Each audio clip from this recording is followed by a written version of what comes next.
Okay, so last time on Dungeons and Dragons, during everyone's activities while waiting for Korikon to get through customs, Pastiche witnessed a crime. An amazingly crafted shrimp scampi purloined right out from under a red dragonborn named Viruvelge's nose. Giving chase. Chuman and Zoaz went after him to... Sorry, is that what happened? Yeah, Chuman and Zoaz went after them to see what the emergency was, and arrived at the home of the boss bookbinder Bufuga. Twig and Makayla were already here, looking for answers to their each own situations. Signing into the guest book, except for Zoaz. Everyone made their own way into the main room. Twig and Makayla had an experience with some kind of flashing pink light and managed to stay out of sight when the large frog-like lizardman Bufka crossed the main room. By the time a horde of rabbits entered the room and scattered, followed by Xalia. Which brings us to now, you can see Twig and Makayla, their oculars, looking much different with flashing motes of light swirling around in them. You all stand in the main room with many exits. Xalia has begun wandering to the left, where she has just spotted the fluffy white tail of a rabbit turn a corner and dip out of the dim light that the west wing is granted from the open door. What would you like to do?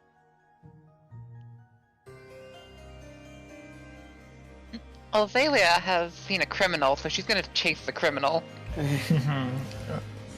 get a few feet before you start stumbling, and you nearly trip over a quick flight of stairs because you did not see them because it is dark and you have no dark vision. Okay. She's gonna cast Mage Hand and try to scruff it again. The rabbit? Mm-hmm. Or just keep one out so she can scruff it. Okay. You don't see any rabbits, because there's no light here, but you do keep your mage hand out, ready to snatch up any lay finds.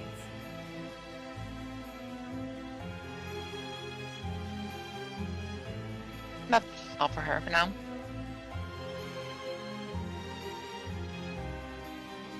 Zoaz has his face in his hands and he's just muttering to himself.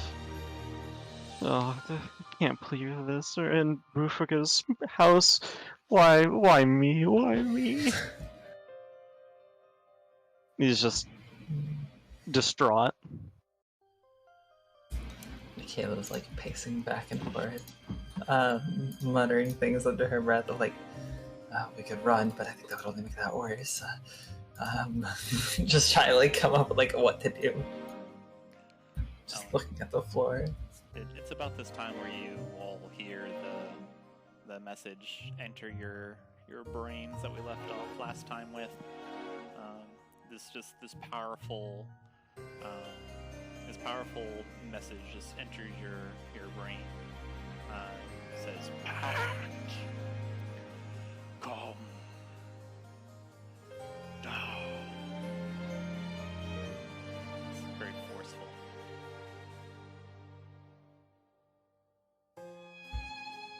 What? Makayla looks up. What was that? Did you all hear that? Yes. I thought it was one of you. Zoaz sort of looks up. Certainly not me.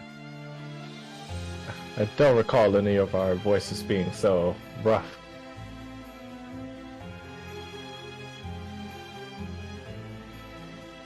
Nevertheless, this door could be repaired, but it would take quite a long time.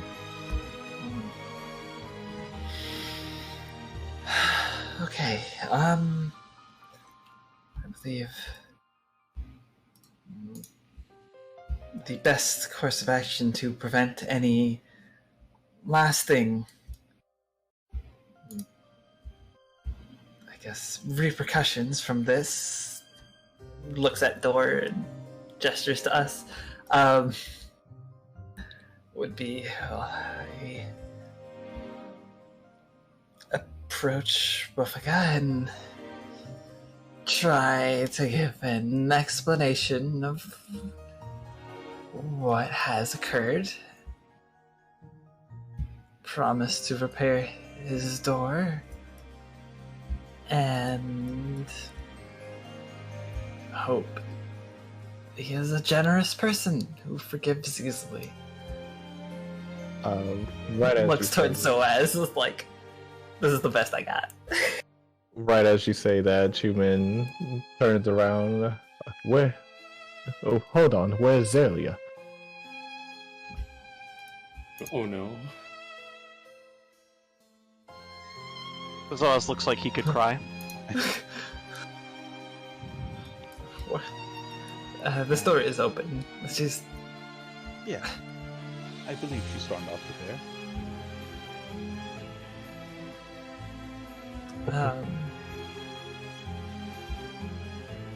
Are you actually doing anything in that room, Xalia? Hey, Xalia is attempting to stalk the criminal. Actually, did we hear the stumble beforehand?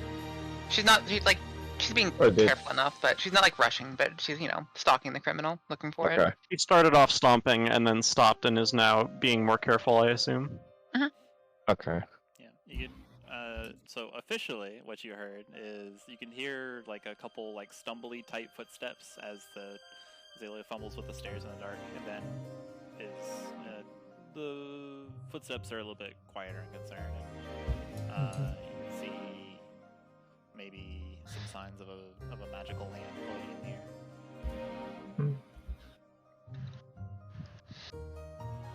the air. Zoaz is going to start walking over to try and collect her. Yes, someone should go get her. Buffaga, I saw went through this door.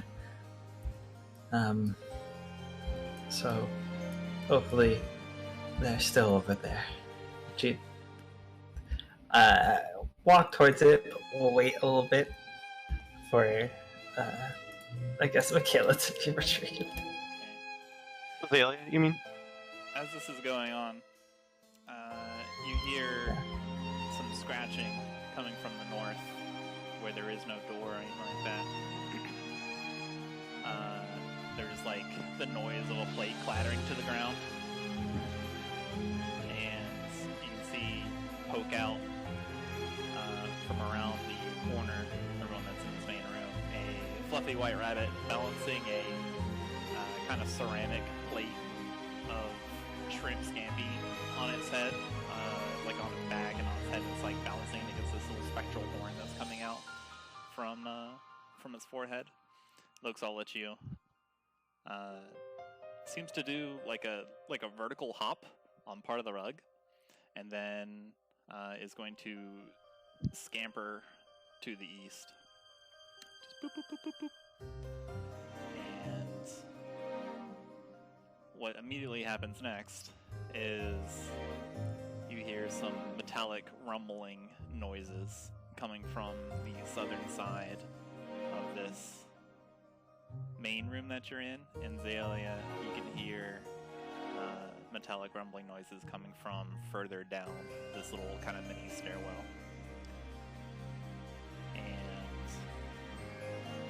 And as soon as the rabbit kind of ducks out of the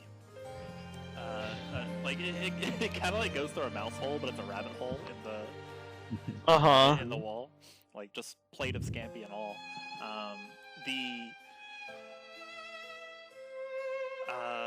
The unfortunateness of the situation kind of becomes apparent, and you see the armor kind of shift around and then brandish its spear. And I need everyone to roll initiative. No. Just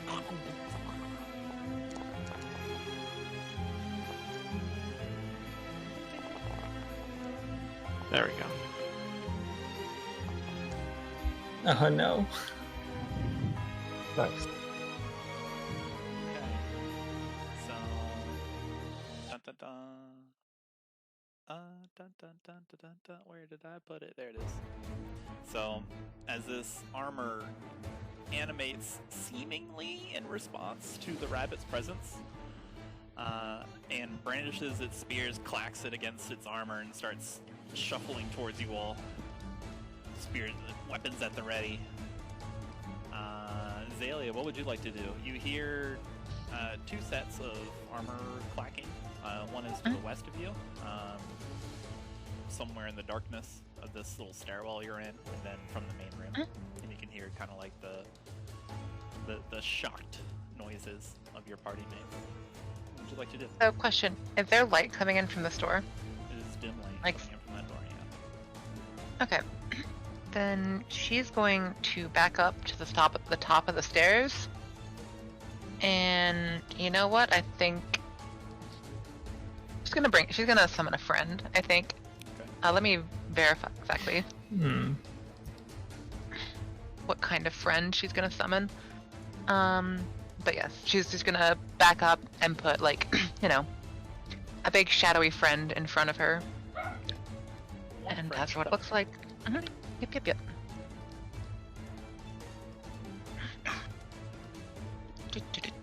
I should have memorized this, sorry.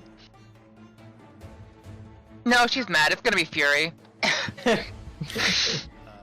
So this one is going to be, like, glowing, like, softly red and just kind of, shaking, fidgeting in and out of existence. Okay. A little bit like, flashing lights sort of deal. Just a big, like, spiky creature. It looks quite pretty close to the token. Oh wait, you're speaking of token. Your new art. Yeah. Oh, true. Yeah. I'm just gonna bring that up at the end of the session. I don't know if it was Oh, okay. done or not. It's done, I think. Next time. Alright. So it's your action to summon the Shadow Spawn. It just kind of like breaks out of the ground, like crawls up, and then just stands there. It looks super mad. It's just angry. It's just like kicking at stuff. Yep. Punches the wall out of frustration. It's more. It doesn't really punch. It's just kind of like shaking repeatedly, like flickering back and forth in parts of its existence. There might be some scratch marks on the wall, though. Alright. And then, let's see. Anything else from you? Nope, not their turn. Then get out here, Rabbit. The metal clanking noise comes out of the darkness. Whoosh, whoosh. And, It would actually be the Shadow Spawn turn, technically. oh yeah, that's Yeah, right. it goes right after you. And it does have dark vision. Okay. Well, it can see a metal suit of armor brandishing a spear. Oh, But Xalia can't see it, and she's the one who has to issue commands, right? Xalia, it does obey your commands. If it does not get a command, it just dodges. That's why I asked. So she's gonna whisper when she summons catch. What was it? Which means I think it's gonna catch. Okay. Which means it's probably gonna go up and try to grapple the armor. Yep. Go ahead and Um, roll athletics for the furious shadow spirit. I do have access to it, so I can do that.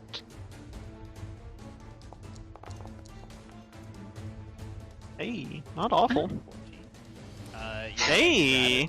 The shadow spirit rushes forward angrily, and just with a quiet fury, it grapples and wraps its arms around the metal suit of armor. And it kind of jitters back and forth, making a weird clanky sound. Okay. The armor, now equally frustrated, is going to stab at the. Actually, no. It's going to try to shove the shadow spirit backwards with a shove action. So go ahead and roll athletics or acrobatics for your shadow. Athletics or... Okay, well, it's more acrobatic than athletics, so... Does that break? If that was to succeed, would that break a grapple? Yep. Huh. Let's see, but it cannot muster the strength, so it's instead going to bring up its spear try to hit it. with the It staff. used its action to shove, right? I guess it only has one attack now. Does a 13 hit? Nope. AC 14. Alright. This due to how the awkward proximity of the Shadow Spirit, it doesn't manage to get the whole blow move in, and fails to make an action. Hooray! Shadow Spirit lives! Takes no damage. Go ahead, Zoaz. I can't move, so we go to Zoaz. Zoaz looks around, sort of spots Xalia through the door, and is going to move over and sort of like he has what is it? Is it dark vision? Yes, it is dark vision. So Zoaz will see most likely what's going on down there and just, oh, for the love of, and then say, Xalia, there are more than just that one, and then turn around and will throw a Sacred Flame at this guy. Okay, let's see how dexterous these dudes are. Not in the slightest. Not especially. Go ahead. Bomp bomp. Nice. You bring a mote of sacred flame down from Selene onto this dude. Kind of wobbles as the impact sears it. By Selene's grace. And it's going to, that'll be his turn. We are going to clank clank.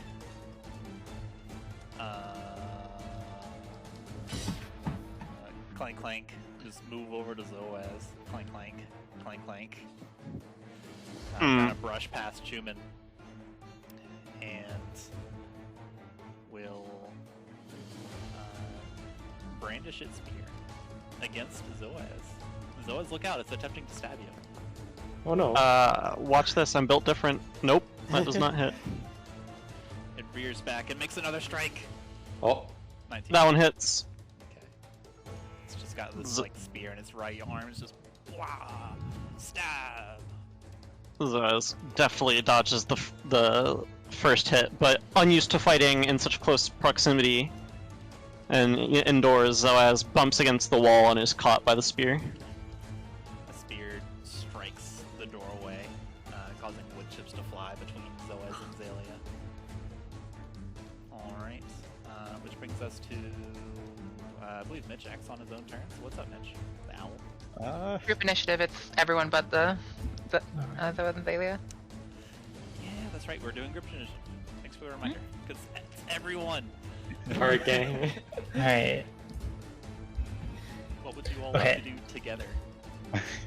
Pastiche is going to approach the armor, swinging at Zoaz. Kind Can we of, try not to break any more of his property? just kind of lean around it, look at Zoaz. Zoaz has a spear on his side. Yep. You did not sign the guest book.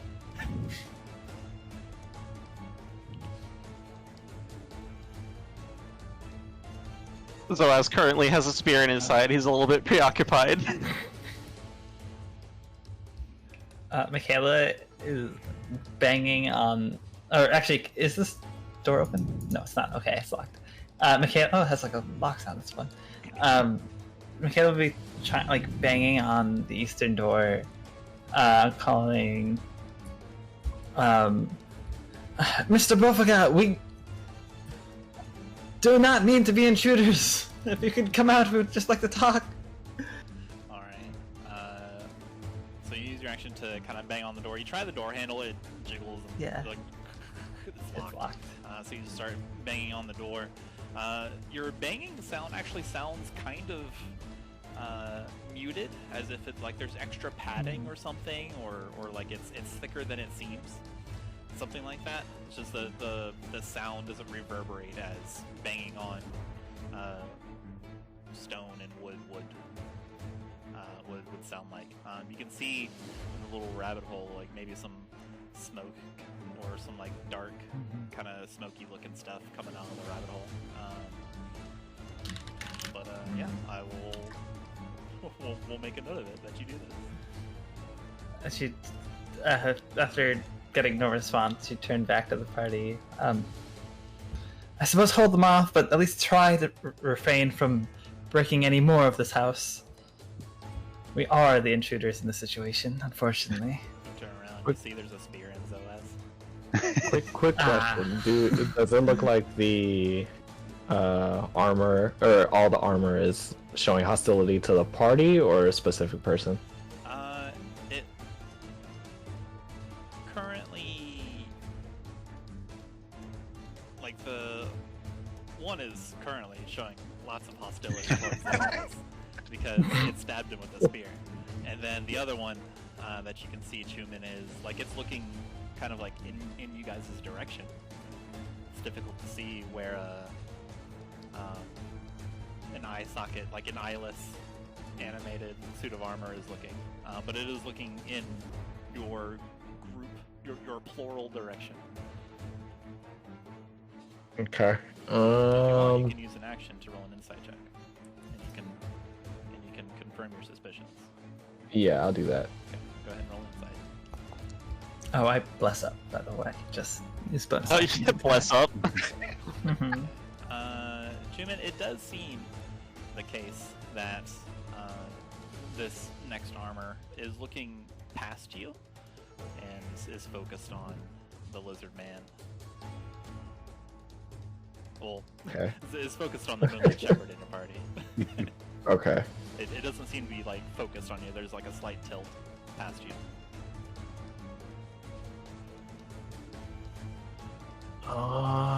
That's your action. I will figure out the next. You can come back to me for a sec. Pastiche is going to tap their brush against the ground a couple times, point it at Zoaz, and cast Vortex Warp. I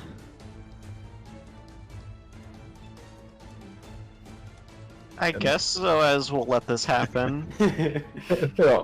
And as that's happening, Chuman quickly turns around and says, Zoaz, you're the only one who hasn't signed the book. They're most likely coming after you. And as Chuman says that, Zoaz disappears and reappears in the entrance. Whoop. So as you are plopped out of like this kind of inky portal, you just plop down a few inches, and you are placed in the anteroom. Okay. Then you'd hear Makayla sort of say, like, but wait, if Xalia chopped down the door, then like, Zoaz was the only one that didn't sign the book, then why did Xalia chop down the door? I think it might have something more to do with the magical fire he shot a few seconds ago. Mm-hmm. Twig's gonna slowly approach one of the armors, just like make a placating gesture with his talons, and say, "Friends." Make a performance check or a persuasion check, whichever you like. I like these odds. Oh, not friends. Wait, Noted. I can use my inspiration on this. If you choose to. I do. Okay. Go ahead and reroll. Yes. That's You need to better. get. Nice. Did you? Hey, it's not worse. Literally could not be worse. It's true. All right. Anything from anyone else? Deja vu. as It's quick Pastiche rolls. swirls their brush around, taps it on the ground, and then Zoaz disappears, like plummets into just like a portal, and then Zoaz is repositioned to the original room. Twig, you can see Zoaz kind of like touch down a few inches on the board next to the guest book, into the like coat hang and all that, and then you cautiously walk over to the animated suit of armor with a spear and do this placating gesture. Is that it from everyone? Chuman's gonna move forward just a tad to kind of block the broken door, Okay. and that's it for me. Pastiche is also going to dust off this armor a little bit, brush its shoulders, make sure it's not too singed. Not too singed. Okay. Let's see here. This suit of armor, unfortunately, Twig, ignores you completely. The worst thing I could have done. Unfazed, not paying a lick of attention to you, moves past you. 1, 2, 3, 4, 5, 6. Oh. It appears to be headed towards Xalia.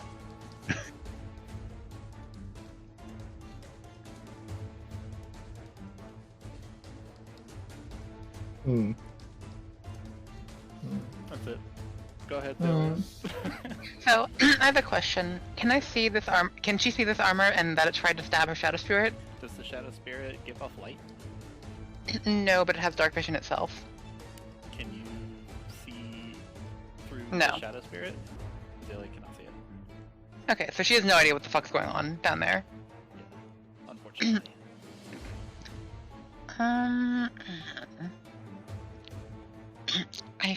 Let me make a perception check to see if she notices it coming up on her, behind her. Yeah. I'll let you have that for free. No, she doesn't. You are peering into the darkness, Xalia, trying to discern what has become of your Shadow Spirit. And you Then fail she's to gonna- notice the clanking behind you. Carefully walk down the stairs. Okay. Hmm. Aware And that then there she's are gonna stairs now. Yeah. Like, you know, like one hand on the guardrail sort of deal. Yeah. And then she's just gonna, you know, run into this. Okay. Bonk. It, yeah. And she can probably, like, in fiction, it's not, the armor is not still. It's like flailing the spear around. Exactly. Okay. You acknowledge that there is that there is definitely two combatants fighting each other. Mm-hmm. You can Something determine- that isn't a rabbit. you can determine which one is your Shadow Spirit. Alright. Well, one of these is a friend. The other one is trying to stab her friend. Alright. What do we do to people that stab our friends? Oh, this would be at disadvantage because you can't see it. Okay, let me roll again. Yeah, Dang. it hits. It hits. Nice. You can't stop her. What do we do Why to is it- people that stab our friends? Yeah, tell me about it. Why is it rolling 48? That's a lot of damage. Just take the first two dice, which would be 9 based on the first two I saw. Okay. Uh, Why is it, like, legitimately, why is it 48? It says 2d8 in the book, Did you in maybe the hit formula. critical hit? No, I didn't. Okay, not sure then. But It just Alright. wanted to explode. Is it now? Maybe it's now. When you reach 5th level, it is 2d8, and Yeah. 11th level, it is 3d8, so it should be 2d8 right now. Yeah. Yeah, I just remember you like manually did stuff, and it might have like realized it now properly, and it's adding them together. I I don't know. think I just added another, like, I literally just looked at it, and if it said 2d8 in the spell Oh, description. weird. Yeah. Like, I can screenshot it. Maybe No, it's just a it's- macro. That's fine. The damage formula Yeah. also says 2d8, so weird. Yeah. We'll see what happens next time. Anyway, the other but, thing she's gonna do is that she's gonna whisper, tear. Alright. Did you say tear apart?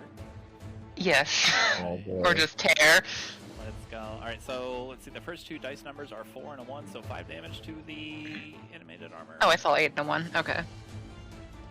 How do you see what the dice specifically Click the rolled? number. Oh, okay. Yeah. See Alright. this necrotic damage? Yep. Yeah, ouch. Pain. You waste away part of the armor plates. That's no good. Alright, and, you know, wonk.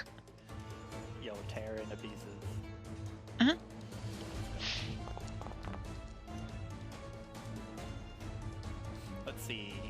Shadow Spirit has dark vision.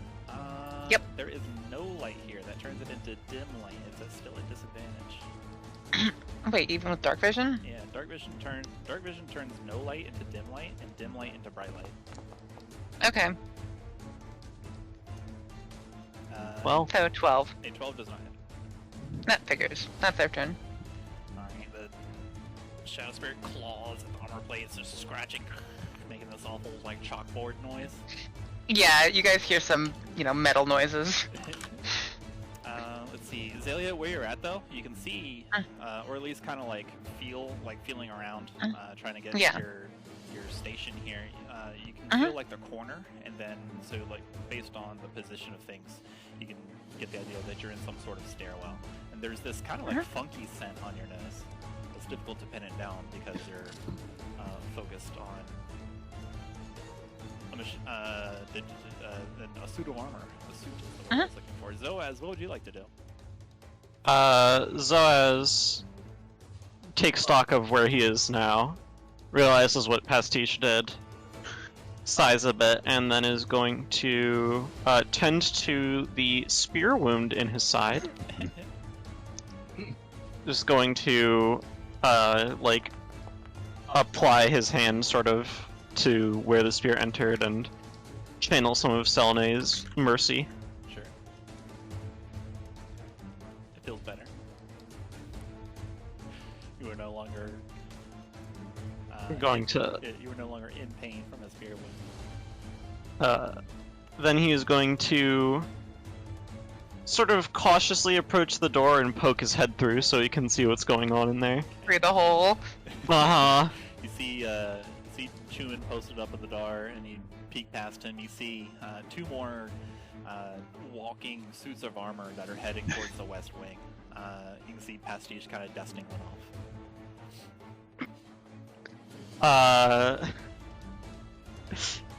Zoaz is going to say loudly, Xalia's still in there. They might be after her.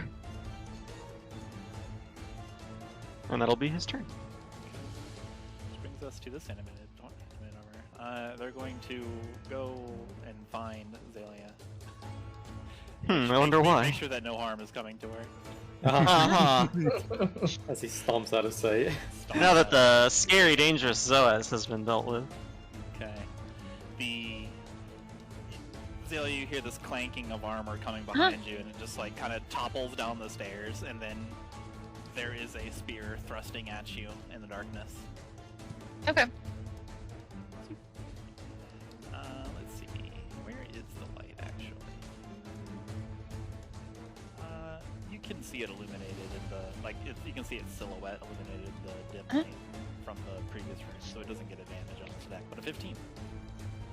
That would hit. However, given that she is, seeing this. Okay. At the last moment, right before the spear connects, you raise It just clunks into like a little shadow, like glow. Bonk. More metal armor noises. And then it tries again. It This just- one is actually like surprisingly muted. Just kind of doesn't make any sound. It gets eaten by the shadow. Cool. That's right. Which brings us to Mitch.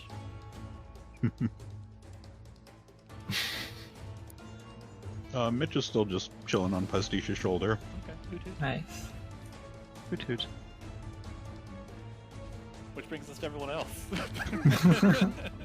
Pastiche, Twig, Makayla, and Chuman. What would you all like to do? Ay, ay, ay.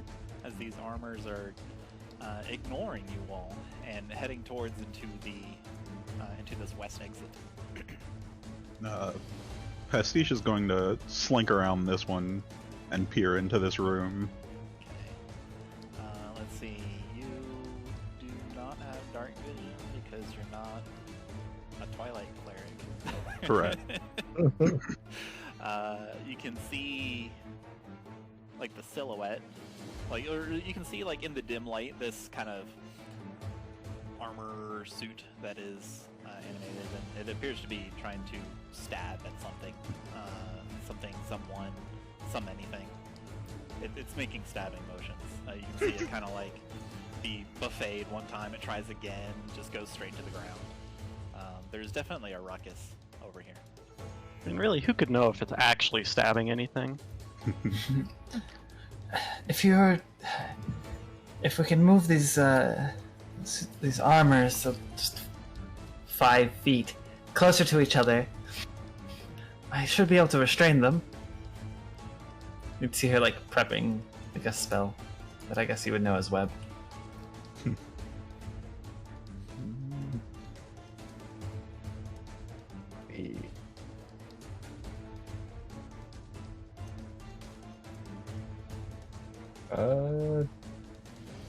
As far as Makayla knows, she doesn't know there's a third one, so.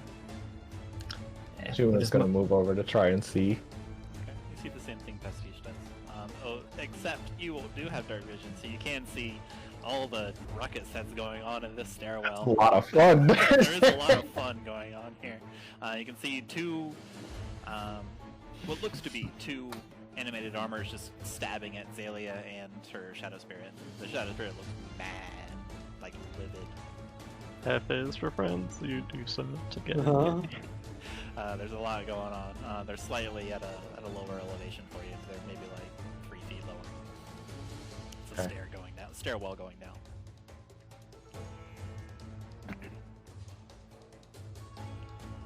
What would you like to do?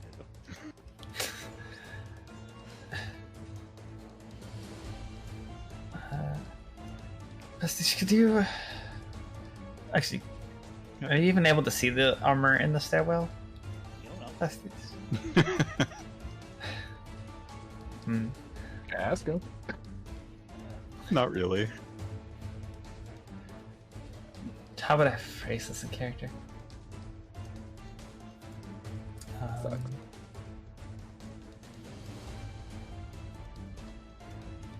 Would you be Pastiche? Would you be able to teleport one of those armors closer to the other one? Well, I can see shapes in there. Signs of a scuffle, perhaps, but I can't make out anything specific.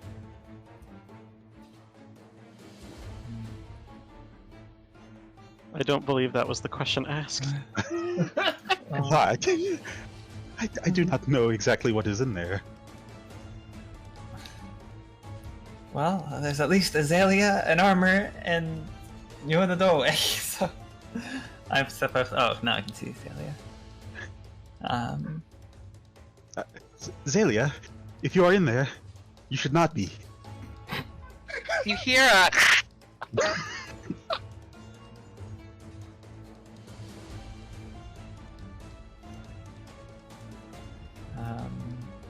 Chuman speaks of, I can't do anything from this far away. They're all the way at the bottom, near the bottom of the stairs. We'd have to get closer. Alright, does anyone else have a... Fine. Anyone else have a restraining magic? As I, gonna... Let's see. I have restraining magic, but it is... Good enough. It is not slightly. I'll magic stone the furthest one, the armor in the stairwell. And see if I can make this work. Alright, 19. Hey! 26 hits. Or wait, damage. Mm-hmm. It's you have dark vision. It's in dim I- vision, so disadvantage, please. Oh, is there no light there? Is that why? Yeah. Yeah. Oh, okay. That scene is slightly confusing for those of us who have dark vision. Alright, well, I'll roll again. Well, Let's see. You attack rolls 26 and attack rolls a 10. 10 does not hit, unfortunately. yeah. Well, I mean, okay. And then a second attack with extra attack, right? Yeah, that was the extra attack. So it was a 5 and a 10 is what I rolled. 12 unfortunately does not hit. 10 because it's. Yeah, there's just rocks coming from everywhere, just ping, ping, pong. Someone's bouncing off of the armor, off of your shield, Xalia. Oh, that sucks. Yeah, Chuman doesn't have anything as of now, so Yes. Needed one of those to hit.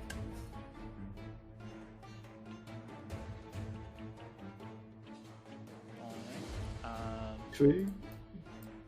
Go ahead. Go ahead. Oh. I guess I Twig? could. You can go ahead, Jim. No, I'm just talking to myself. My bad. Twig's gonna hear this scuffle coming from the other room, and just ignore the armor in this room and run past it. Xalia, are you alright? Okay. Twig. You hear hissing. That'd be a bonus action dash. Yeah. Okay. Through the stars in your eyes, you can see this scene in the dim light. You can make out what is going on in this stairwell. There are 2 armors and a Xalia and a Shadow Spirit. Yes. The armor is like clearly hostile to Xalia, right? Clearly. There's spears going everywhere. Alright.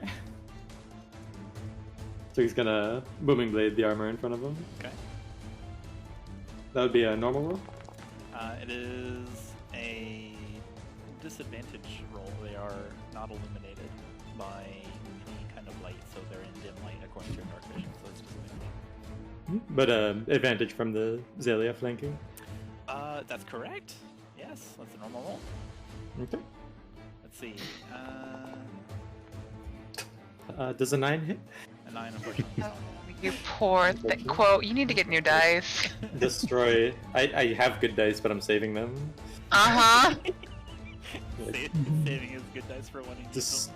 Destroy that railing with like a shower of sparks. Yeah, it splinters. More property damage. Yeah. Cascades. Shortly after Twig enters the room, Pastiche steps to the side, and Mitch flies through the door, Okay. and just flaps about a bit. Flop, flop, flop, flop, flop, flop. And Makayla and Chuman will see Pastiche kind of go limp up against the wall. Mm-hmm. And that's pretty much my turn. Okay. Let that thing go. Alright, I think that's everyone. I think so. Yep. Let's see here. Stomp, stomp, stomp. As this animated armor is impeded in its inexorable approach by Twig, I need you to contest a grapple as it is attempting to shove you out of the way. Can that be with acrobatics or athletics? It can be with acrobatics or athletics. We'll go with acrobatics. Okay. Let's see here.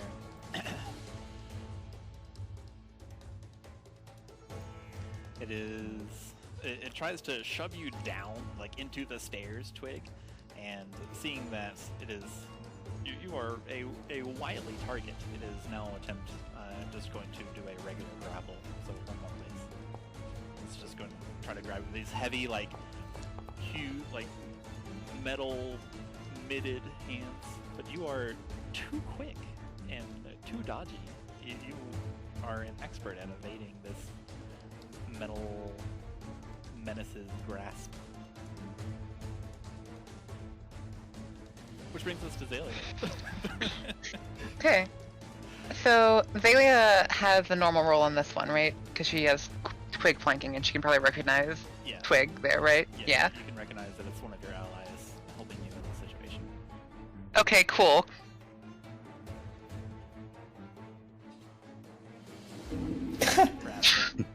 Oh boy. So she's gonna, grab the shard and just try to stab it. Okay. So you grab your dragon shard and kind of try to inject it into, or like just stab it into the metal armor, and yeah, 19 hits. It's made out of metal. Of course it is. Uh-huh. Yikes. Alright. Hey, you know what, Xalia? Guess what? Uh-huh. It explodes with shrapnel. Like, there's this awful spark. It just it lights up the stairwell where you're in. And for, like, just this awful, like, sparking electricity noise, just... You can see, for, like, just a brief moment, your Shadow Spirit grappling with the other mechanical armor. You can see Twig just lit up with this bright white light as sparks go flying. And what also goes flying is this animated armor. There's shoulder plates everywhere, its helmet pops off, it just like, it makes like a little cartoon noise and goes straight up. And then the rest of it just kind of like, goes everywhere like shrapnel as you completely destroy this thing. Okay. It's donezo. You hear like Makayla takes like a sharp breath and like puts her hand up to her mouth. Yeah, you all heard that one. Yeah, Oh yeah. that's definitely a... I saw that. definitely a big sound. And then it is Shadow Spirit's turn, and it's going to, continue its, continue its stated directions. Okay. So, tear. Tear into pieces. And this is disadvantage, right? Yes. Because dim. Cool. 13 13? unfortunately does not hit. It's clawing. It's doing its best to just claw at this metal armor, but unfortunately, it does not have. Okay. It's too protected. It can't get any purchase. Okay. Okay. Speaking of purchase, it acknowledges that there is someone that did not purchase admission, and this armor is going to stab its spear at Xalia a couple times. Doesn't it have some kind of penalty for being grappled? Its only penalty is speed is reduced to 0, unfortunately. It can't move, Mm-hmm. Okay. but otherwise it's not impeded. I might be mixing up my additions then. Let's see here. 2 attacks. A 17 and a 23. Well, she'll shield the first one. Okay.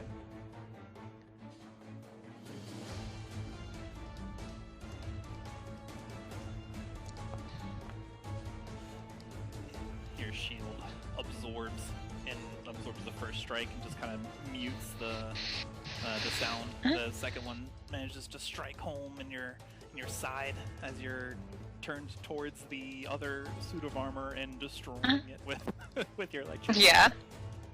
Yeah. Which brings us to the rest of the party.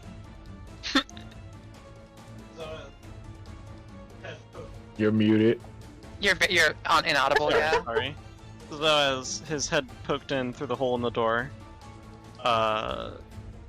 sees pieces of armor go flying in a huge flash of light, and winces back. And then continues looking, just hearing the racket going on down there. Is everything alright? Chuman just gives a look and then doesn't say anything. Pastiche peeks in again. Kinda leans in. Still can't really see anything.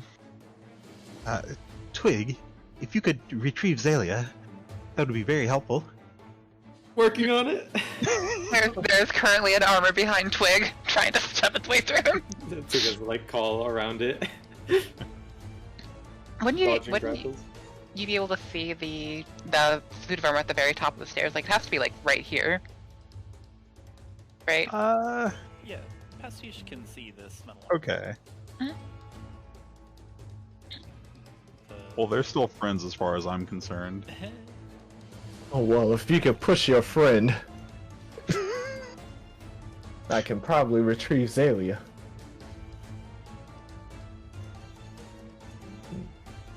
Alright. That's Pastiche is Chuman going to taking a step couple in. Okay.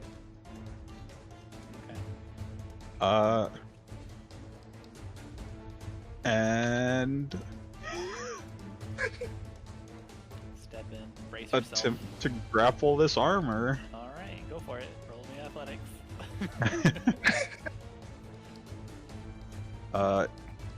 Do I have disadvantage on this from exhaustion?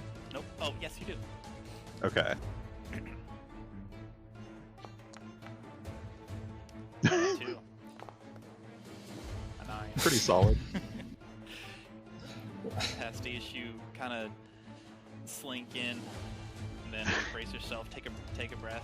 You try to grab the armor, but your legs, since you've been dancing on them for a while, and you're not used to moving like that, they give out at the moment that you're trying to use them to push away and just grab the armor, and unfortunately it reels from your grasp, or rather you're not able to exert the force necessary. Okay, well, Pastiche is gonna step back out of there. It's no good. I'm a bit tired. Chuman just sighs and then runs in to try and do the grapple himself. Okay, go ahead. Clown card D&D party. What do you mean? The door opens and 15 adventurers run through the door trying to grapple an armor. There's something about this armor. It must be magically enhanced. It must be just something is propelling it through all of your grapple attempts. It is unbudgeable. It is implacable. This If only there was like some kind of teleportation spell. Yeah, if only.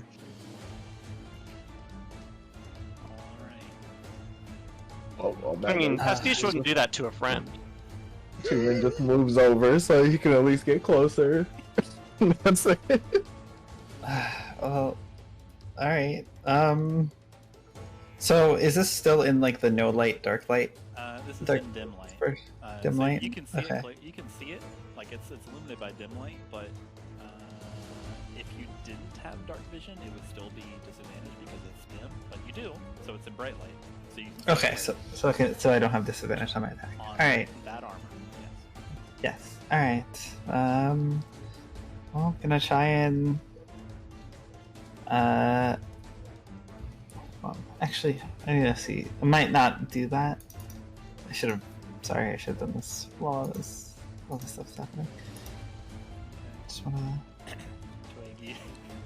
Twig, you see two of your companions come in and try to grapple with this armor, and it just slips out, or like they're unable to, or sorry, they slip backwards trying to wrestle it away, but it is too strong. Alright. Yeah, attack. 17. 17 unfortunately does not hit. Goes Oh. The rock flies off of the armor's helmet, kind of like knocks it to the side. Oh a bit. shit, okay. Well. Alright. Use my bonus action to make some more stones. Okay. Try and get higher than a 17. There we go, 25. Does that hit? 25 does hit. No. Alright, and 25 didn't hit. alright, 8 damage, but I don't. Please don't kill it. Alright, cool. Let's see. Yeah, and now I want. It needs to make a Magical bludgeoning. needs to make a DC 15 strength saving throw. Okay. Strength save. Normal. 15. Damn it. It yeah, that vulture just like tries to push it, it just doesn't budge.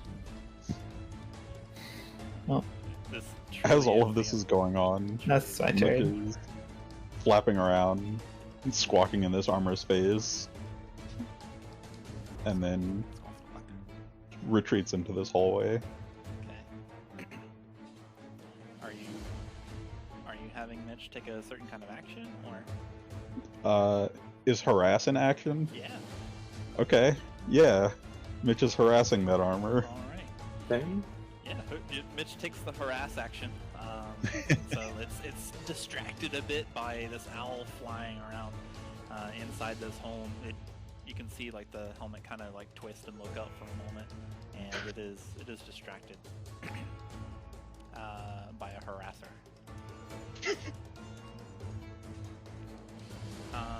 Which means that anyone then goes to make an attack roll on this creature now has advantage on it. Nice. Would've been which good brings us to, beforehand. I think Twig and Zoaz. have not completed? Yeah, Zoaz can still move. Zoaz will tentatively step back through the hole in the door. And then look around. Seeing no armor drop from the ceiling or come out of the walls to attack him, he will then start moving. Okay. I don't like that. Let's see, he was here, so that's... Oops. Let me get the... Oops. So what? 20. Yeah. So more... 1, 2. And then I guess Zoaz will Sacred Flame the armor again. Which This one? armor specifically. Okay. Hiya.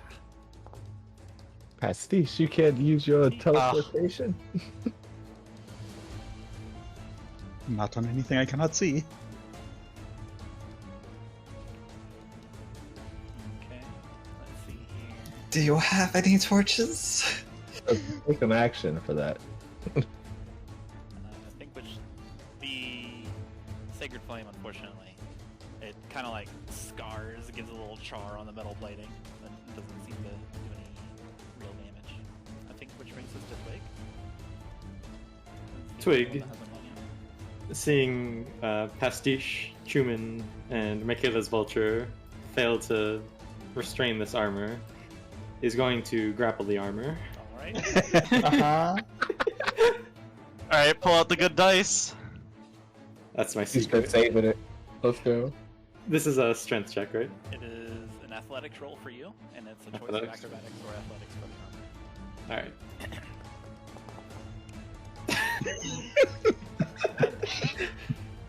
See how I deal with that one. Wait. Oh, okay. 5. Man. The armor can still roll a 1. Alright. You know, I don't think it physically That could would actually, roll yeah, less it than you. has, that's +2. Alright. Regrettably, the implacable armor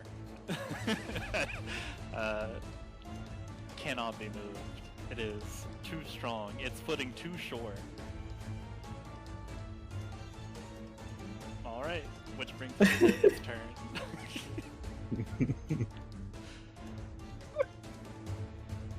Let's see here. Alright guys, I think we found our 7th party member. True. I I like how I have a title now. Alright. The armor is going to look at Zoaz for a moment. It kind of like brings up a metally armored, gloved, mitted hand. Kind of like does the two fingers looking at it, pointing at its eyes, and then pointing at your eyes, Zoaz. Does that? I'm watching you. And then it tries to get towards Xalia. It tries to push past Twig.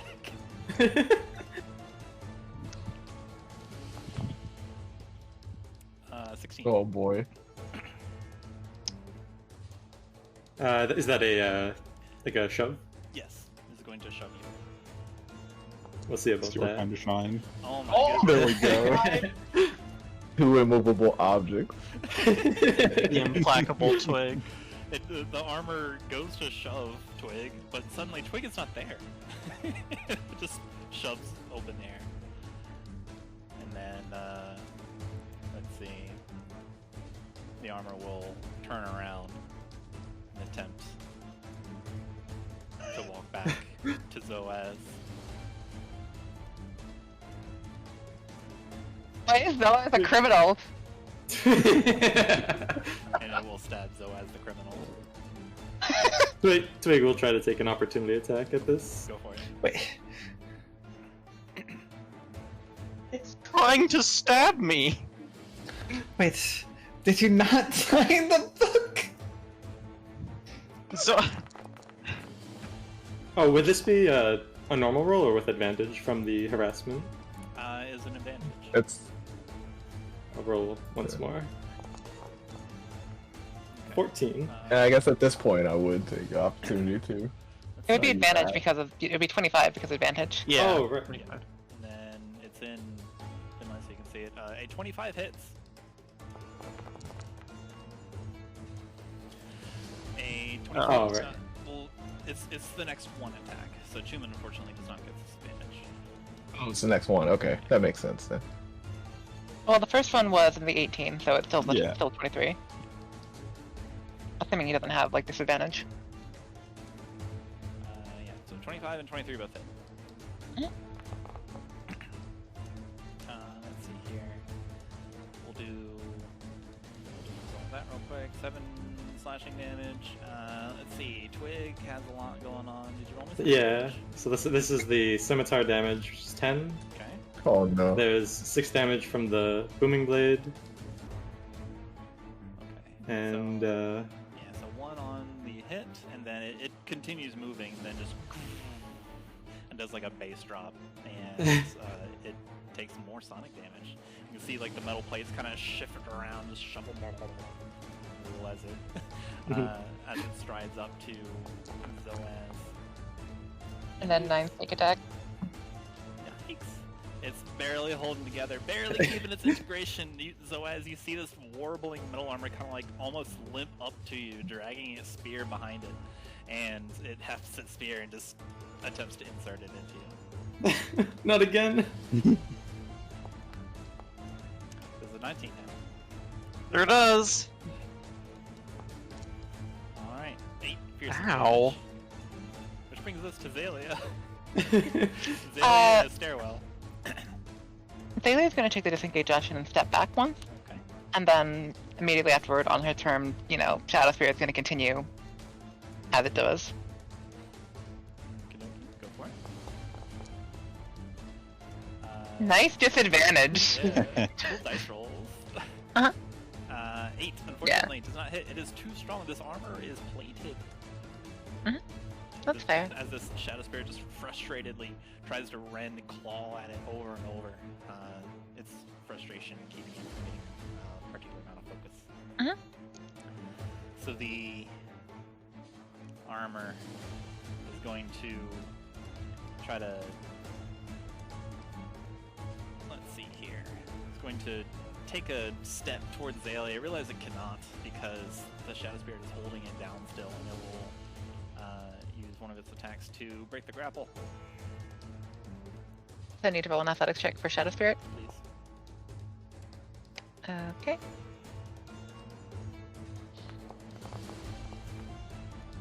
Nope. Okay. And then it is going to try to grab Xalia. Okay.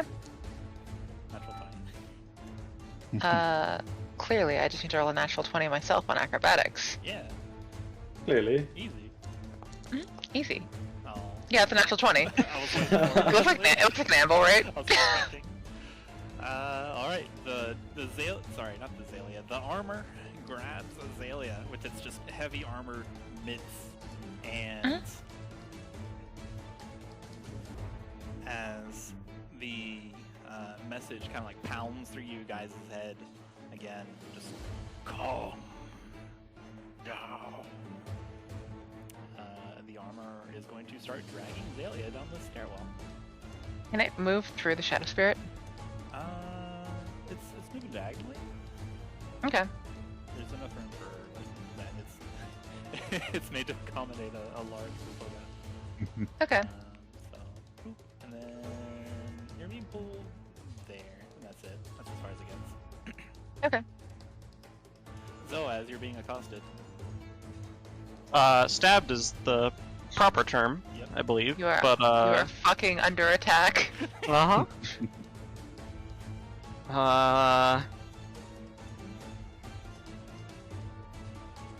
Zoaz is gonna bite this dude. Nom. Do it.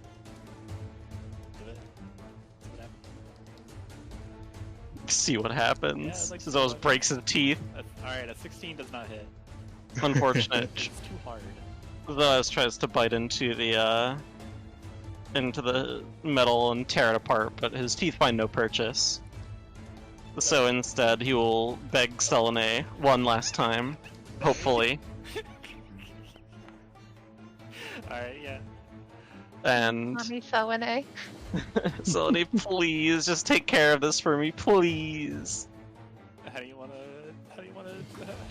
yeah, you win. How does Selene end his armor's life? I like to imagine that this would be like a come on, really? Just do it yourself, kind of. Like, it's so close. Just like flicking a chess piece off a chessboard for Selene. But for Zoaz, it is calling down a sacred flame to smite this enchanted armor. The enchanted armor, the implacable armor, has finally been torn asunder. Just poof. All Finally. the armor pieces clatter to the ground, and now in the light, all of you can clearly see just a billion little rabbits kind of just come out of the armor and just go off in every direction. They just scatter east, southwest, west. No, sorry, none of them go west. North. They just skitter around. Just all of them scatter. Amazing. But most of them head towards the southeast and south. Some of them head back up to the north. Makayla looked like she was about to say something and then saw the rabbits and is now like in deep thought trying to understand how a stack of rabbits was able to stop like 3 different people from pushing this armor. 30 rabbits in a suit of armor. Which brings us to Mitch, Pastiche, Twig, Makayla, and Chuman. And Xalia. No, Xalia's in the next round. Yeah. Well, technically, still Xalia, because wraparound, but...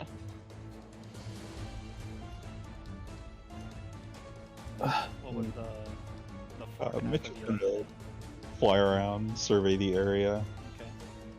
Okay. Let's see, you mentioned the light. Chuma's gonna take a torch out and light the area up. What an idea. Incredible. Alright. Yeah. Bling! You have lit the area. You ignite a torch and you illuminate yourself, Twig. You see Mitch flying around. There's the Shadow Spirit.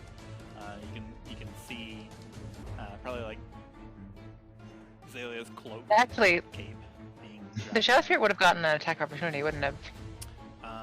Yes, it would have. Would you like to take Can I it? take that? Yeah, go. Yes. Oh, sure. In the midst of this, Chuman just yells out, "Pastiche, quickly!" Would have been a disadvantage then. Yes. No. Pastiche peeks in once again. I'm gonna sprint. You just see Chuman just pointing down to the other half of the stairs going downwards. And then I'm gonna write Zoaz and Xalia's names in the book. I can see Xalia from here, right? You can see like her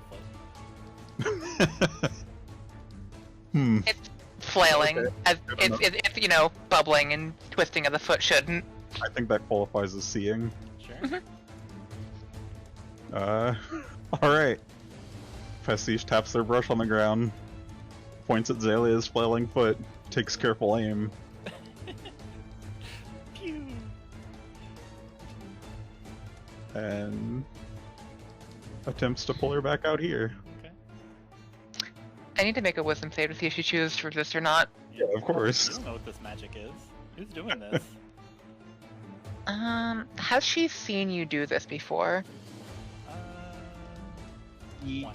Did she see the spider? The instance with the spider? Where Pastiche teleported Zoaz out of its grasp? Or was that something else? I think that sounds familiar. So yeah, she won't resist then. She realized that was it's Pastiche. Okay. Okay. Where does Xalia go? Right around the door. Oh, you technically have been teleported before, but you were unconscious. Wait, no, this is too far. This is farther than she wanted. Alright.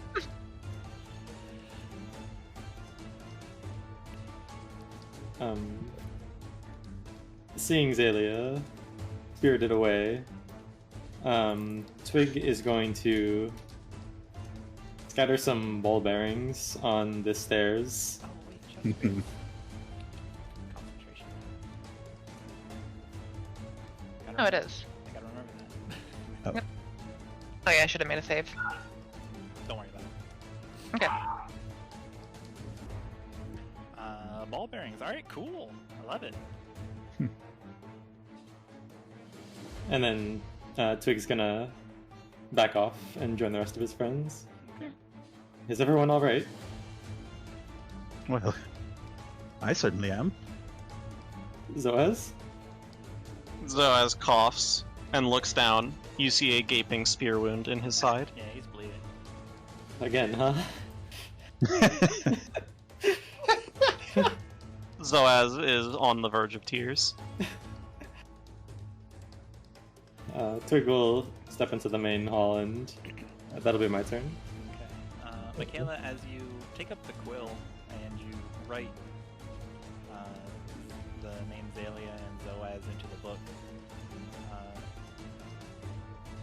the ink goes to paper, but there is no flash or anything like that that you acknowledged from earlier when you yourself wrote your name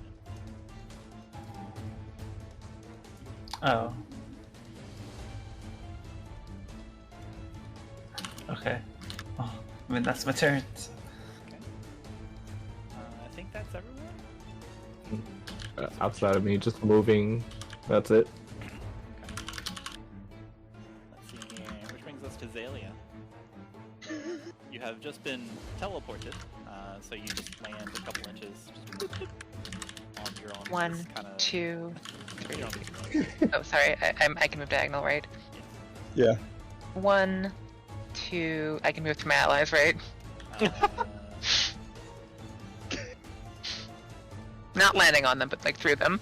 Can I make an active choice to block my allies? I am blocking. I'll let you use your reaction to do that. Or Okay, well, Opportunity. use their reaction Let's see. and attempt to grapple Xalia on the way by. So, Xalia, you can try to take the tumble, the tumble thing. is that acrobatics? The tumbler makes the dexterity acrobatics check, contested by the creature, contested by another acrobatics check. Y'all. It is either an action or a bonus action to do this. Probably gonna use the bonus action. Okay. You manage to squeeze by, like you're running up to Pastiche and they kind of like square up and look like they're about to prevent your progress, but you're adept at getting around. I was gonna say Chuman is gonna be blocking as well. Yeah, go ahead. Not necessarily trying to grab, but blocking. Okay. This would be another. Do it bubble. again? Yeah, so it would be your regular action now. Okay. I have athletics, right? Or No, yours. acrobatics. Tumbles or contested acrobatics checks. Okay. Oh. I mean, I wasn't gonna beat that anyway, whatever. He's a nimble little bugger. Oh my apparently. Have you ever tried to catch a shapeshifter before? Yeah. Xalia, there's She literally like just retracts her arm as you try to grab it. Yeah. Unbelievable. You're pretty adept at outmaneuvering pesky tutors that tried to keep you at home way back when you were still in friggin' in the Ember Coast before your whole adventure started. And by golly, these people ain't got nothing on you. Unfortunately, that has to be her turn. Shadow Spirit, on the other hand, is still under orders to rend, or to tear, and it looks like the suit of armor is a lot closer. So, Okay. does it need to make a dexterity check? It does. It doesn't. If it moves at half speed, it doesn't have to. It moves Okay. fast. Well, it's only moving... Would the thing be intelligent enough to do that if I don't explicitly give it the orders? Its intelligence is full. Yeah, it's making the save. Mine is too. How do you make the save? There you go.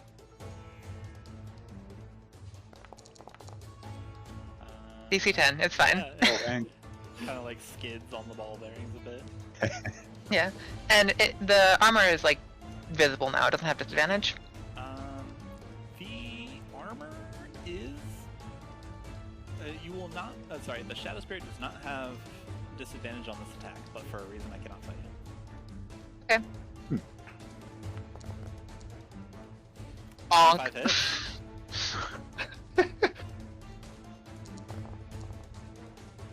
Yikes. Cold damage. Uh-huh. And that's your turn. Nice. Huh? Okay. The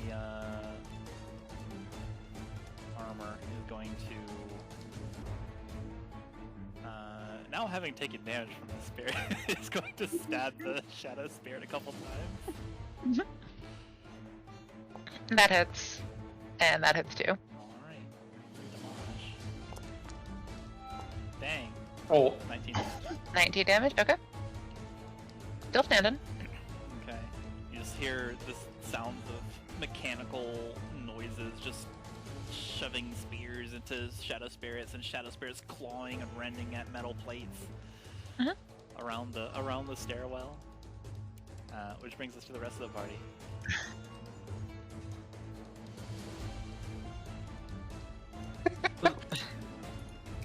Makayla. Zoaz just go ahead. You see these Okay. you see these rabbits kind of split, and you know that there's still one mechanical armor at large. Go ahead. Makayla would yell into the other room. I signed Xalia's name. Are they still going after her?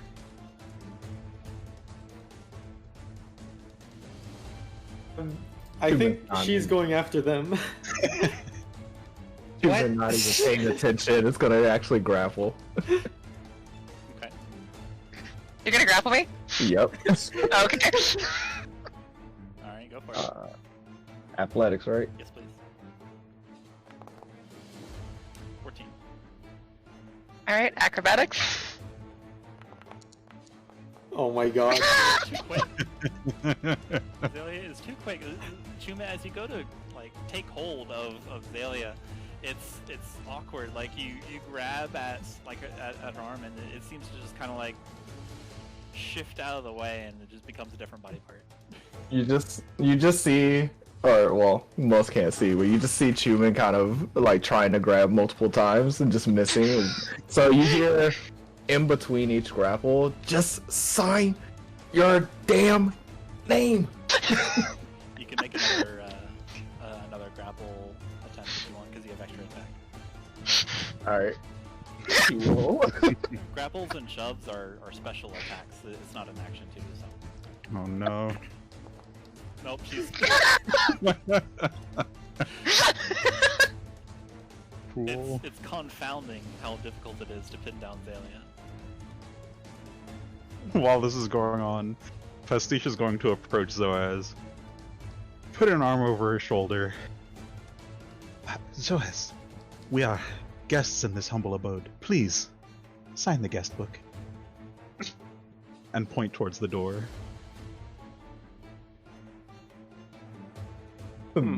Shortly after that, Chuman just stomps out. Good luck handling her. Zoaz is going to make his way towards the door. Uh-huh. Let's see. Oh, actually, Makayla's gonna, like, for good measure, assign her name back into the guest book again. Okay. And go through the broken door. Red flash. Whoosh. That is as far as Zoaz can move. Let's see. I'd say for the sake of this, I mean it's a suit of armor fighting a shadow spirit in a stairwell. What do you guys want to do over the next few seconds? Chuman's just done with it. He's just waiting on the other side. Technically. We'll just, I think Pastiche has realized they're not going to catch Xalia in this state.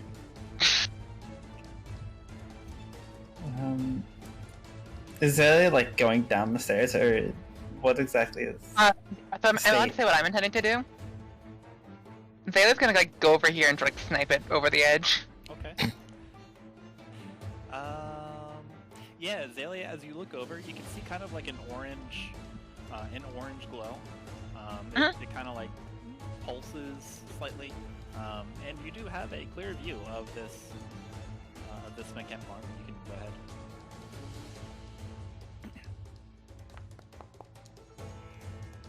Yeah, 24 hits.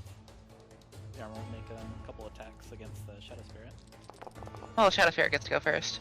It sure does. And that white 3 damage. Nice job. I love how I get 8s and like on the later rolls. Let's see. Does that do that? One eye? Okay. Oh yeah, it says 48. Yeah. Weird. Anyway.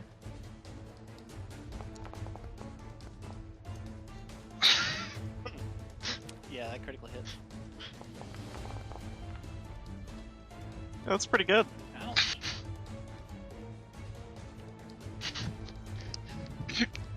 That's Yes. Uh-huh. What if I?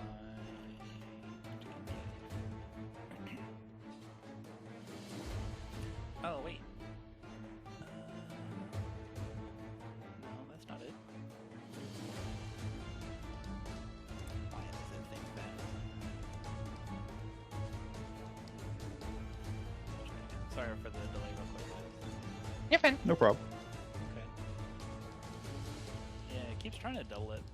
Like whatever I type in, it tries to double specifically. So Huh. It's currently it'll currently roll 2d8, so that's fine because I haven't set it to 1d8. So Yeah. it'll roll correctly now. I'll write that down in notes. Yeah, that's weird. Chill touch. All right.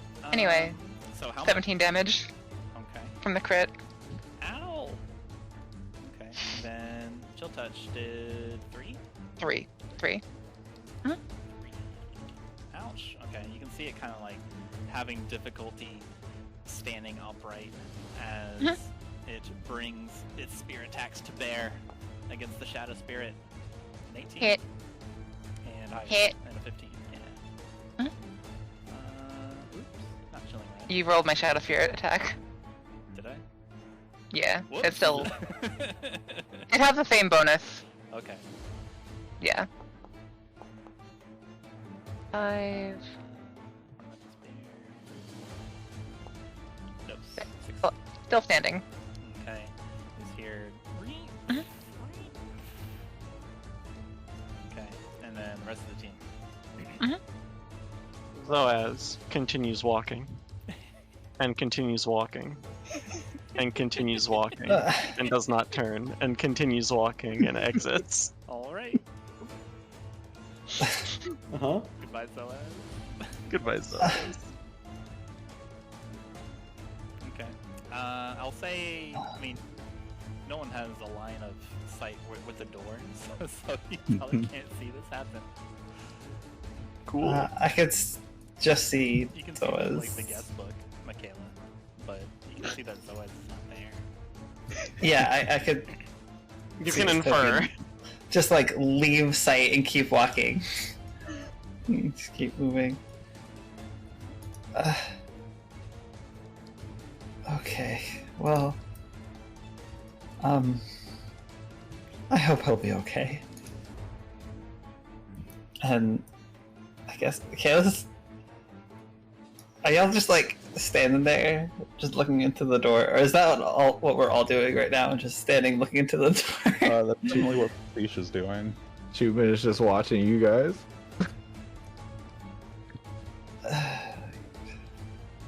He's had it, man. I think I can get here. Xalia just like looking over like a banister. Yeah, down the she's stairs. like shapeshifted so her torso is a bit longer, so she's like literally just.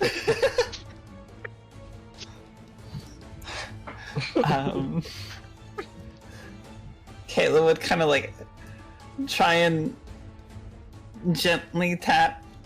You can also see like his she's back. bleeding. Oh. Yeah. Xalia, what would it take to get you this? Actually, wait, no, I wouldn't. Actually, I should try and make it. Would I be able to make? Would Makayla make the connection that her signing it didn't do anything because it wasn't them? Up to you.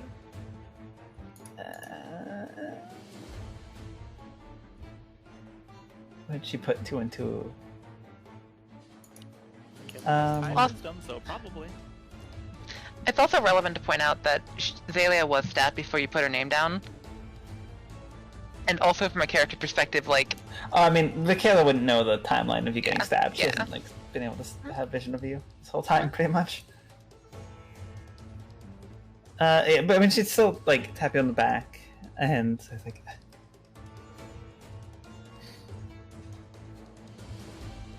What are you looking for exactly here, Xalia? Xalia just kind of looks at you.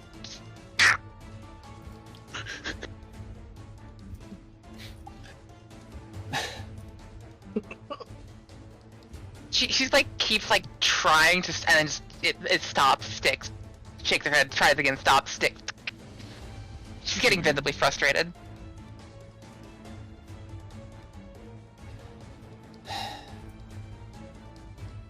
If I help you doing with whatever you're trying to do here, would you sign your name on that book?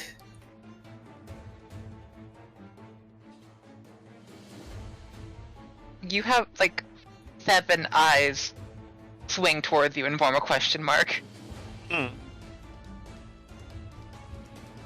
Meanwhile, the battle between the animated armor and the Shadow Spirit rages. Yeah. You can hear I this, think the clanking of armor and just the rage of an otherworldly spirit.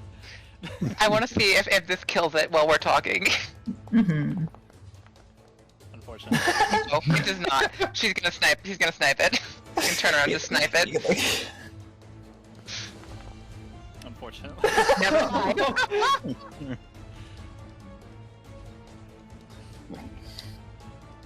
So, like, yeah, while this conversation Yes. is going on, Mhm. there is a fight below. as you two are just appearing to have some sort of casual conversation, 2 things are battling to the death.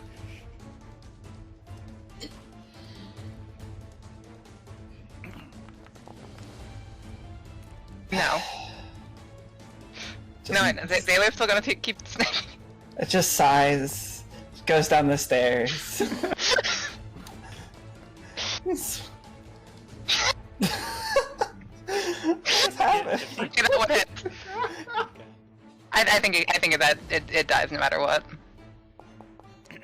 Yeah, it only had 5 HP left. Okay.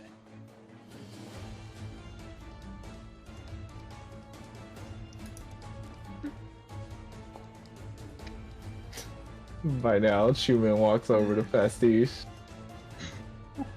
And just mentions, you think she, Wait, why is pretty it sure she dex didn't save? get her attention. Why did that just make a dex? What has happened? They're What are lucky, these yeah. dice? The tail trips. Ball bearings. Oh. I mean, I Also, Attacked. you. Oh, what? I need a dexterity save from you. Oh, okay. 2 of them, actually. Okay. Okay. Makayla, as you are heading down the stairs, there are innumerable ball bearings on the stairwell, and when you put your weight on them, they roll away, and you trip, and then since they're on the stairs, gravity works, and I'm pretty sure you just fall down the stairs. Well, I made the first one on the stairs, didn't I? Or was it here? Or is that what the square is? So I made the first one, and then the second one I failed. So like I get down the stairs and then like slip on it, as I get to like the bottom of this part of the stairwell, like this platform, right? Technically, yes. Yeah, you're prone. So Maybe. I just.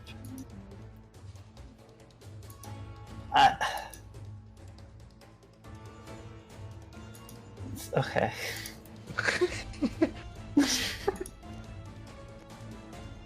Makayla, I'm sorry. Chuman mentions, do you think one of us might have to come down there and get them? I spend the other half of my movement to get back up, and I do my attack. That rolled. So a 17 doesn't hit, right? No. Alright, another 17. Alright. Alright, well, that was my turn, I guess. Did I take any damage? Do I just fall prone from the fall? Yeah, it's just prone. Okay. Alright, Pastiche. Pastiche responds to Chuman. I believe we can just wait for Buga, yes? Surely he will be able to clear things up.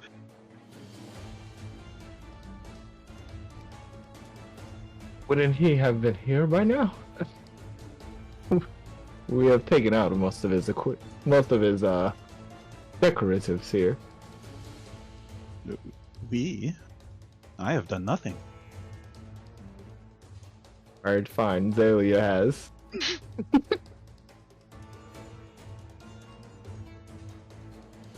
Pastiche shrugs. Takes a seat on the floor. And Chuman just crosses his arms and. That's it for me. Like doing anything? Alright. The suit of armor is here, right? Yes. Alright. So he's gonna throw a dagger at it.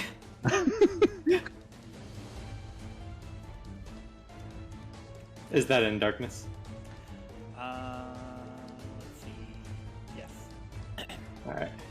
Normal attack then. That is.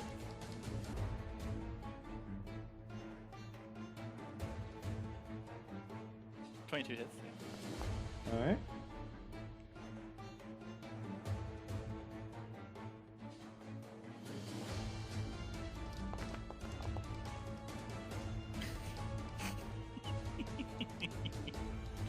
Alright. Tell me how you save the day. For the last few seconds, Twig has just been watching the armor and the shadow spirit fight, and then Makayla fall down the ball bearings on the stairs. And Twig just like standing at the top of the stairway, just like chucks a dagger as hard as he can. And it like embeds itself into the armor's armor. Alright. Twig just like sighs. The armor falls back and then loses balance and falls down the stairs. Clang! The bits of armor making it up just fall apart and roll down the stairs. There's an explosion of rabbits. Oh no!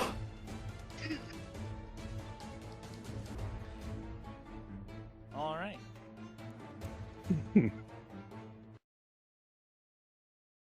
And soon, the abode is quiet once more. No more clangs and clatterings of enchanted armors, as you all have defeated them. Earning? Question mark? You're right to be here. Or not be here in some of our cases. Some of our case singular. What would you like Xalia, to do? Xalia, there is a book by the door, the front door, the entrance to this place. Could you please just go back and sign it before we do anything else in this building? Where am? Well, I'm still a shadow spirit. I can't see where Xalia is. You put the shadow spirit in a closet. Oh. You should still have your token. Can you see it in the main room now? No. You can hit tab to There we go. cycle through your controlled tokens. Okay. Get you back I can find the closet. there. Let's see what Xalia's emotional state is like. Xalia, you've got a couple stab wounds. You're bleeding. She's going to give you an extremely exaggerated head tilt. Like, her neck makes a question mark shape. Those things were attacking you because you didn't sign the God, what do you call that kind of like sign in like Guest book? Sign the guest book with this building. She gestures to the smoldering like piece of rubble next to her. Yes, that. A little bit of electricity crackles. I'd prefer if no more of those rabbits started filling into things and attacking us.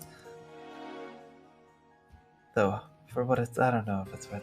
I'm just going to try and find both of us so we can apologize about all of this misunderstanding, and I can get my book and we can go on about our day.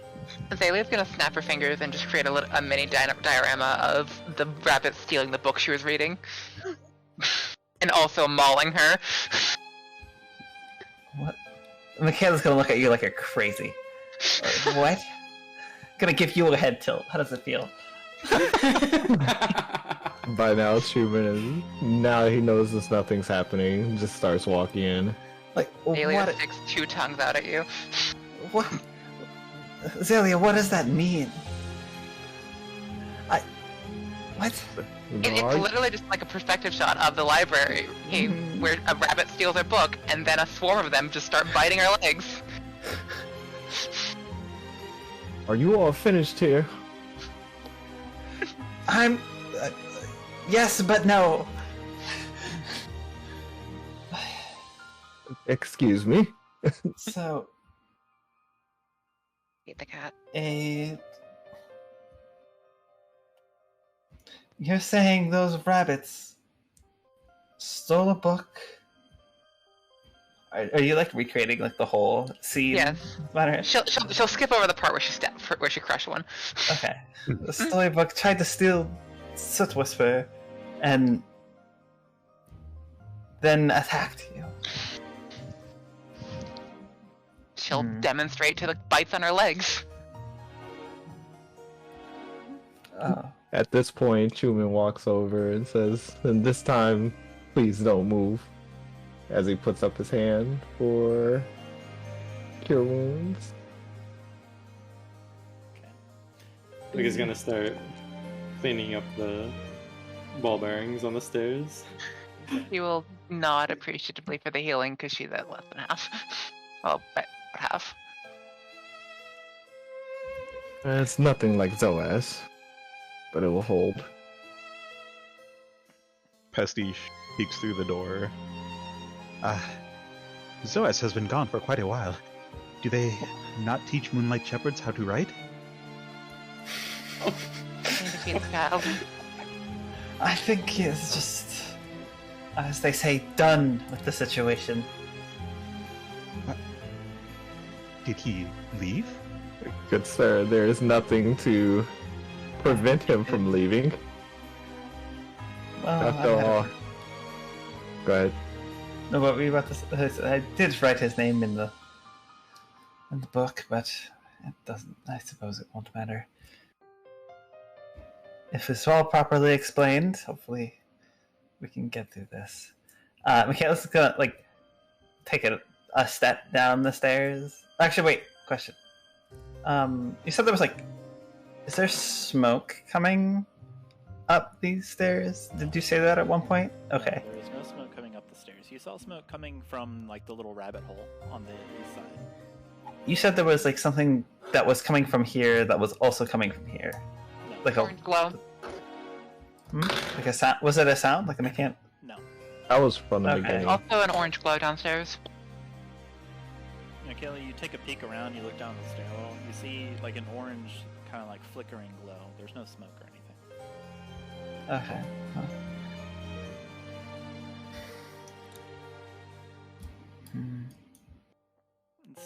softly illuminating a couple stairs.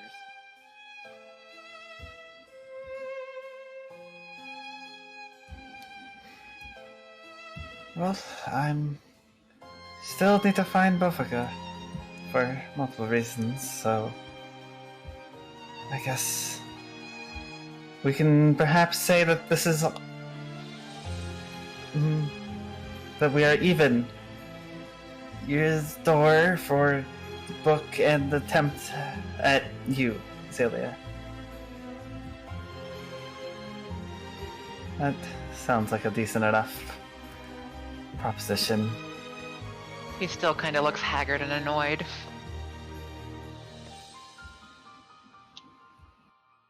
I mean, Makayla's going down the stairs. Okay. She's trying to find him. They'll follow, but also I'm downstairs, so I can't follow the token. What? Wait, you can't. Wireless do your headset. tug? Yeah, Oh, wireless okay. headset. Alright, so is everyone going down? It seems like. You all are. No Yep. one else has to join us, but What's the you're plan? free to do whatever you want. Chuman Pastiche looks is over going to to look back and forth a couple times. Make sure there's no sign of Zoaz. There is not. Local child screams at me to feed her when her bowl is full. AMA. And then walk through the door and follow down the stairs. Chuman's following suit. Let's see. Twig, did you follow Makayla and Xalia immediately? Just a bit delayed, like after Pastiche and Chuman. Is it after Pastiche and Chuman? Yeah, I was imagining like following Pastiche. Like picking up And the they last decide- of your ball bearings. Yeah. Yeah, it does take you some time to pick up the ball bearings. So yeah, Pastiche and Chuman and Makayla and Xalia, you all head down. Twig, you're collecting your ball bearings. And it is at that moment that you can hear a door swing open to the east, Twig. You're left alone kind of like at this little kind of stairwell landing where it kind of turns and goes down. And you hear a door kind of swing open, kind of bang around, like hitting the other wall that it's connected to. Your friends have already descended. Twig's gonna approach the doorway, Okay.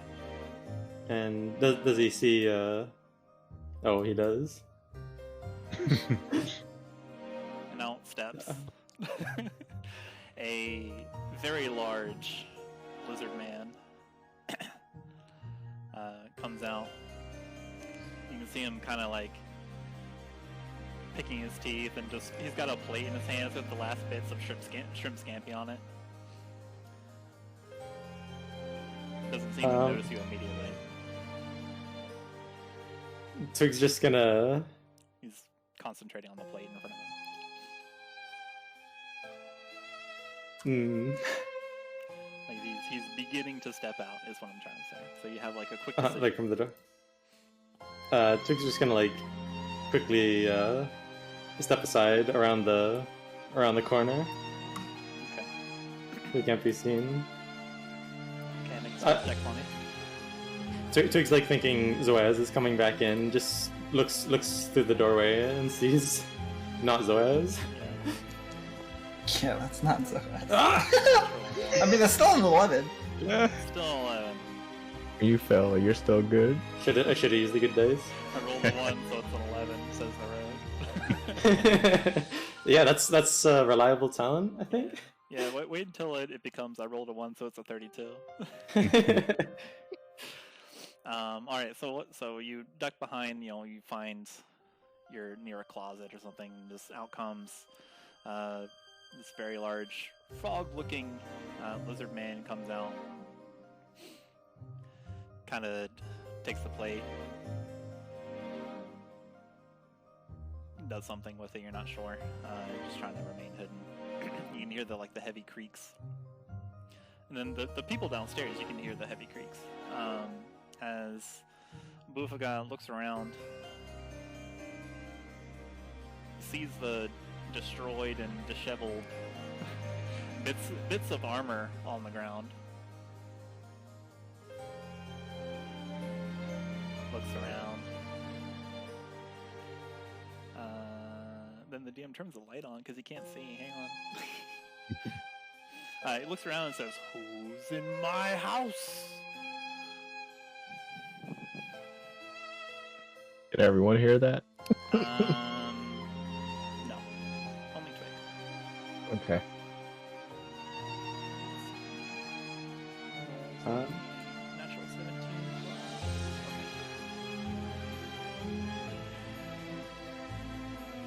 Twig, you can hear quick footfalls heading towards your direction.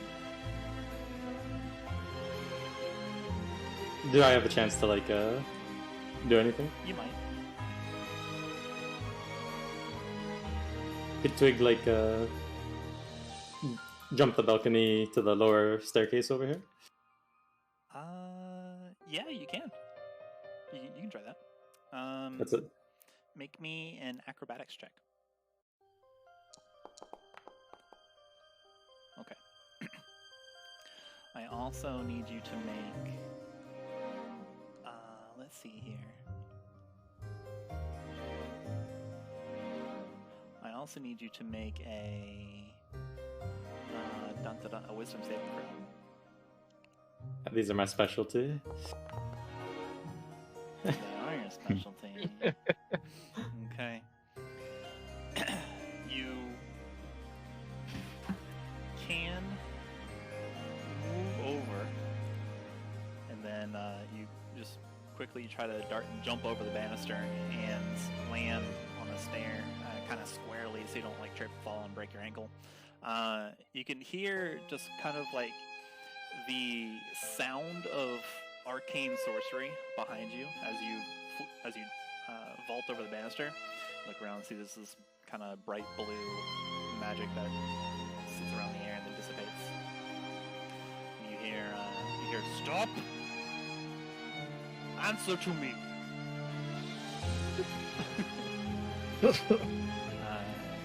You can make one more decision. I think Twig would just try to catch up with the rest of the group and inform them of what just happened. Wait, what?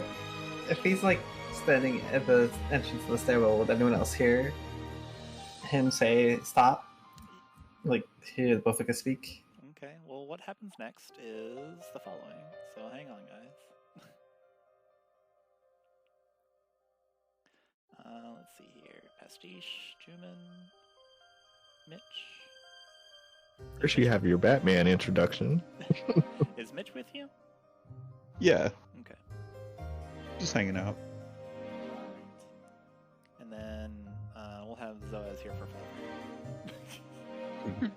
So Aegis can see, yeah? Alright. Move this down here. Alright, so this is a quick little, this is what happened while you were doing that, or while Twig was doing that. So downstairs, you're downstairs, you appear to be in a basement. You're in the basement of this home. It seems to be a contrast to the main floor. Like, this area is overall lit with wax candles. They're flickering their little apricot firelight over orange brick. And it gives off like a certain hue that bounces around the room and tinting everything you see with this orange ambient light. You descend the stairs, and you four, and Mitch too, are immediately impacted by a heavy smell. It smells unclean down here, and there's the smell of like almonds and metal, and there's like a tinge of jasmine if the flower were rotting. And when you arrive, you see several stacks of barrels that are dimly illuminated by this candlelight. There's a table in the middle of this pass-through here.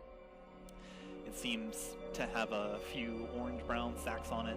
And there's like a quill, an inkwell, a stack of incense, and one piece of incense that's burning in a brazier, trying its hardest to quell the odor, and a book. The south wall seems of newer construction. The light kind of hits it differently. And then, yeah, that's what you see down here. You have a little bit to kind of get your bearings before something. Bailey's going straight for the book. Okay. Human walks around, kind of checks the area further down. Okay. Kind of like right here-ish. Alright. Pastiche flicks their tongue a bit, winces, and says, "This does not seem like a guest room." Pastiche, since you have a biology, it's kind of a meaty taste. Okay. Question: how long do the eye drops last? For you, 3 hours. Oh, okay. So I still have them. Yep. Um, Does this instance of your token not? Okay. yeah, I don't think so. Okay. Cool. Same with Twig. I mean, if Twig would tell Makayla that. It's not here. Oh, okay. He's not. Oh, wow. This is before Okay, Twig yeah. actually shows up. Got it.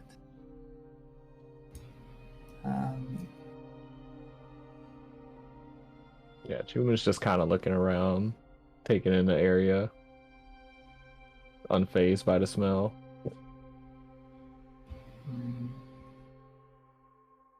I mean, Makayla, I guess, would be looking for, trying to look anywhere if there's any sign of her book, her tome, but I mean, there's also a book here that Xalia is looking at. yeah. Xalia, when you get here, you immediately just kind of like super see this book, and you beeline to it. And when you get there, just go to grab it, pick it up. You hear just like a little chime, like a ding around you, kind of like echoes through. Okay. And you can see this book. It is, it's leather. It's kind of like, velvety leather, and it appears to have some kind of like discolored smears in it, in its backing. You've got it in your hands now. I'm gonna open it. Okay. You open it, and it has maybe like a kind of shiny little bookmark strap. So just open it to the bookmark strap because that's the easiest. But it is the text. It is baffling. This is a language. Let's see here. Where'd it go? This is a language. Conic Dwarvish Primordial. Okay. Dun, dun, dun, dun, dun. Where did... Lost my... In the midst of all this, Chuman just kind of casually speaks up. Makayla, are you... I don't believe your book would be down here. It could honestly be anywhere, but mainly looking for the person right now. Okay. We're not trying to steal the book back, remember that? Let's see. So, Xalia, as you crack open this book, yeah, there's handwriting, question mark, scratches, dripped ink, whatever it is, it's ink arranged in blocks of lines, but it's not a language or script you know or recognize, or even recall seeing for that matter. It looks like it's been written in ink, but who knows what it is. It's probably at this point that you can hear like a couple creaks above you. The party down here. hear like a thump as Twig drops onto the stairwell and darts down, and you hear the command from the command that Bufuga shouted out, "Stop!" Answer to Commanded in the spell, or this command beckoned. okay. Pastiche is just hanging out by the bottom of the stairwell, sitting on the handrail, looking over the room. Twig is like disheveled and a little bit like in a panic, and he like hurriedly explains to the rest of the group that he's being followed by someone. He wouldn't recognize that as Bufuga, right? Probably not. I mean, you can infer, but you have not seen the man before, so you would not know for certain.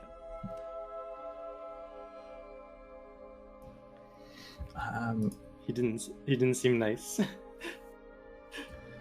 Okay, Makayla would like sort of say to everyone, try to look as least like a robber as you possibly can. And will like compose herself at the bottom of the stairwell, just sort of standing there waiting for him to come down. Xalia will put the book down, but she'll leave it open and just walk over here. Okay. Pastiche is gonna keep sitting on the handrail. Okay. Yeah, I guess Chuman will just be along the wall. Alright. And where's Mitch in relation to you guys? I know he's right there, but like, what's Mitch doing? Sitting on Pastiche's shoulder. Okay, rad. Toot toot. Questions. Has it been? It's probably been over an hour since I casted my enhance ability. Wait, Yes. because it was 30 minutes to get from the barracks to here, and then this whole shenanigans. So. It has definitely faded. You've got some time on your star jar though. Okay. Okay. Well, I'm gonna cast that on me again, and still have Eager Splendor. Okay. So Go ahead. And that's deduct my your second level spell slot. And you're concentrating again. Twig is gonna look at Makayla and Pastiche a little incredulously and back off to hide. This is the point of this is why we're doing this. Where would you like to hide? You can see lots of barrels. There's like a second floor kind of like shelf. There's like you can kind of like squeeze or hide under barrels as much as you like. Behind or as you're kind of like running through this cellar, you can see like a little ramp that goes up to like a little second floor landing or just more of stuff. Where do you want to go? Twig's just gonna go a bit further to the towards the back of the room and hide behind some of the barrels. Okay, go ahead and roll me a stealth. How heavy is the footfalls? I guess about now. They're pretty heavy. Like, Hmm. 20. Yeah, was that earlier? I think Chuman's gonna go ahead and hide around this corner. Okay, also roll me a stealth, please.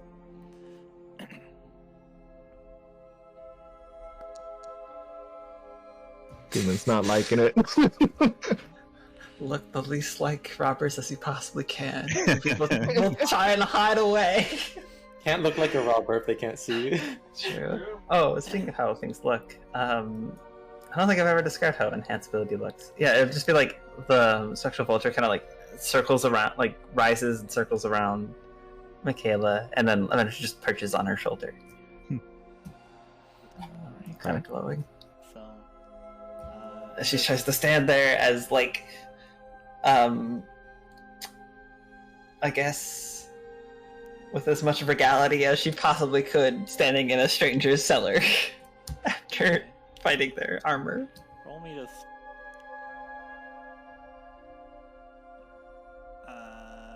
No, don't roll me anything. So as you stand there and try to straighten yourself up, Makayla, and check your posture, you know, Mm-hmm. an elderly lady's posture. Pastiche, kind of like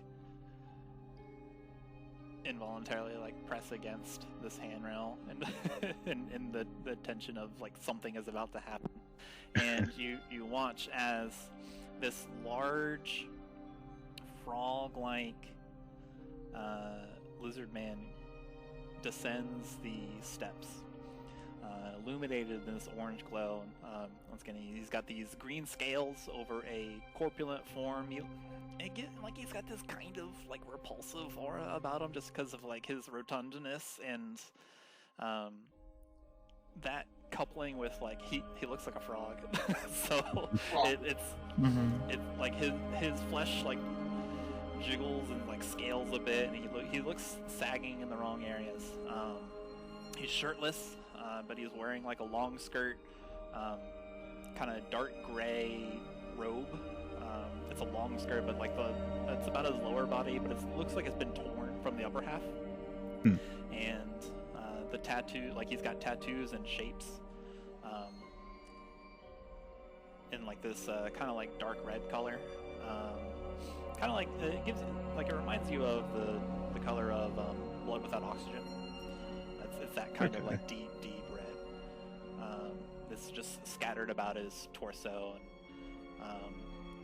as he gets down, just these heavy footsteps. He's big. As he's definitely got a size.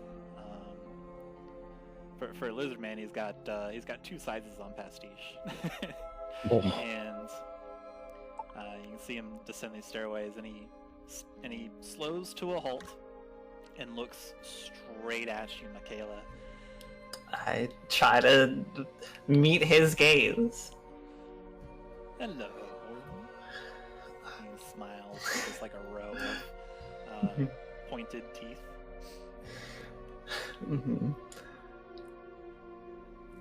He takes another step down. Yeah. Greetings. And Makayla kind of like does, I guess, somewhat of like trying to be like a respectful bow or sort of gesture, as she says, "You must be the bookbinder and city lord Bufaga, correct?" That is me. I would like to first and foremost apologize for meeting in this circumstance. There have been a series of misunderstandings between my group and, I believe, your house, your estate. But please, I wish to assure you that we only came here to talk like civilized people. You came to talk? You come in to my home, the 3 of you, plus one I do not see the colors of. Unannounced, uninvited.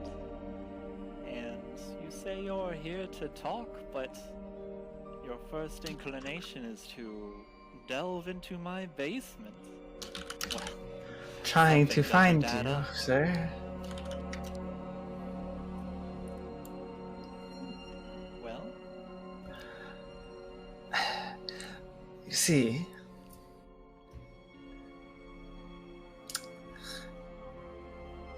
when... God, how the hell do I deliver this? You're the talky one. Come on, I am talk. aware. I am aware. this large lizard man like sees you kind of like stuttering and stammering. Well, I don't think Makayla would be Oh, stuttering okay. or stammering. Okay, For the record, I think she'd be trying to be as like, well put together, well composed as possible Okay, in well, this role play me some situation. Makayla. Well, you see, I am not Makayla, and I'm going to At be this able to moment be you as. are. Fucking hell. She's.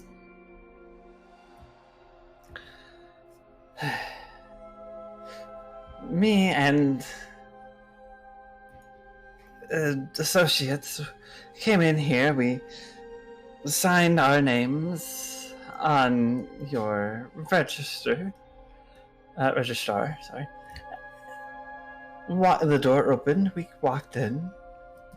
The doors were locked. The armor then.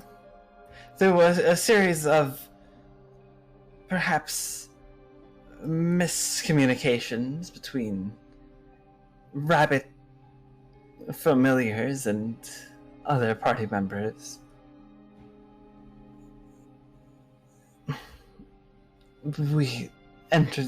Others entered the building, perhaps without signing in their names, but I have gone and rectified that. That your armor then attacked us, and, well, we couldn't let ourselves be killed. And at this point, I figured the best course of action would be to try and proactively find you. And the only door that was open led here. We tried calling for your name and knocking on every door we could, but there was no response. And we have been in this house for, well, over 10 minutes. Well, perhaps even 30 at this point. So, we figured we'd try and approach you, because perhaps maybe you simply could not hear all the commotion. There are some, she swallows, important matters I would like to discuss. And perhaps some of my other members would maybe also like to discuss. Roll persuasion. Okay. This large lizard man. I think a 23 is not bad. This large lizard man, he towers over you, Makayla. Like he's a good. Like, Yeah. Oh yeah. 3 Absolutely. feet taller and probably wider as well.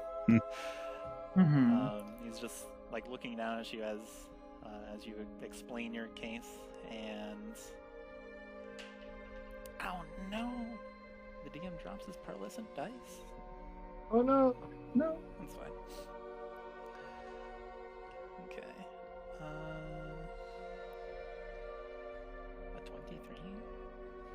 23. Mm-hmm. Okay. He looks at you. And then he's gonna look around. I think it'd be fun if I hide this one. Yeah, Makayla has no idea that people are hiding, for the record. She 100% believes her party members are like right behind her. Really? She did. We are. Standing, trying to look as inconspicuous or like as innocent as possible. Okay. He seems attentive, Makayla.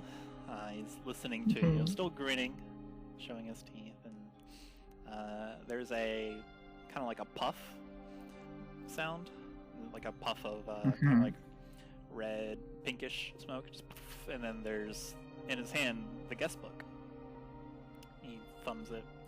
Mm-hmm. Your name, please? Makayla. Your companion's name? She finally takes her eyes off of a guy. Looks at Pastiche. Mm-hmm. Just gives like a very quick glance to Pastiche. What's your current? Yeah, you take a look at Pastiche and you see. Pastiche is fine. Pastiche gives you a wave. Okay. Pastiche. This would be Pastiche, and she turns around. You see Xalia just wandering in the back between some barrels, looking to see if there's anything interesting. Roll if you can see Chuman. You don't see Chuman or Twig. You Mm-hmm. see Yeah. Chuman. Twig would step out at this point, since there's no like immediate hostilities. Maybe a little sheepishly. That the Kenku is Twig. He doesn't get too close. The Pastiche? the one who appears to be wandering off goes by Xalia. Xalia is not a recognized name in this book. It is there, but I have brought it for them. They... Oh, she gets kind of quiet.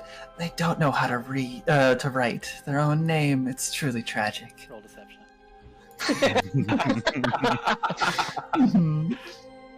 The way you said that. Oh wait, this is still Christmas. Oh, this is advantage.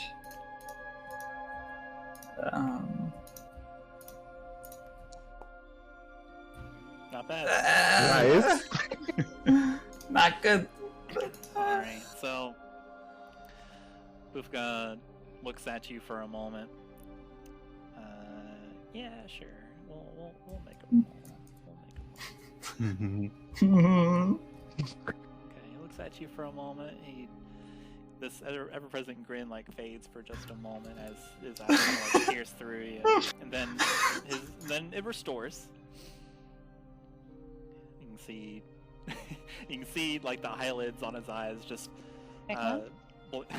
blink one after another, just bloop bloop at a wave motion, not at the same time. And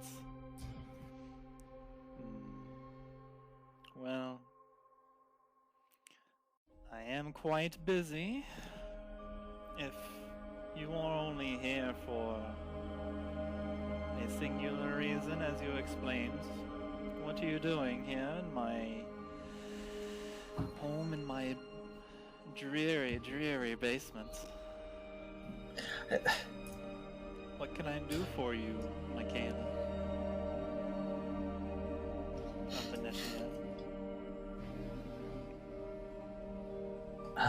Makayla raises an eyebrow because I don't think she did not put that in the register.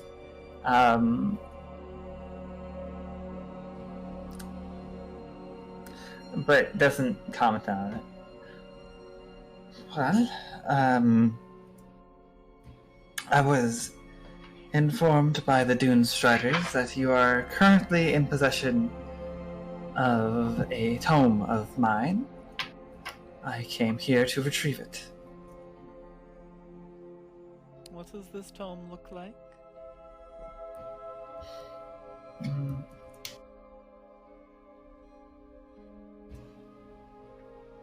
Out of character. Make it up. Okay. Whatever you say it looks like.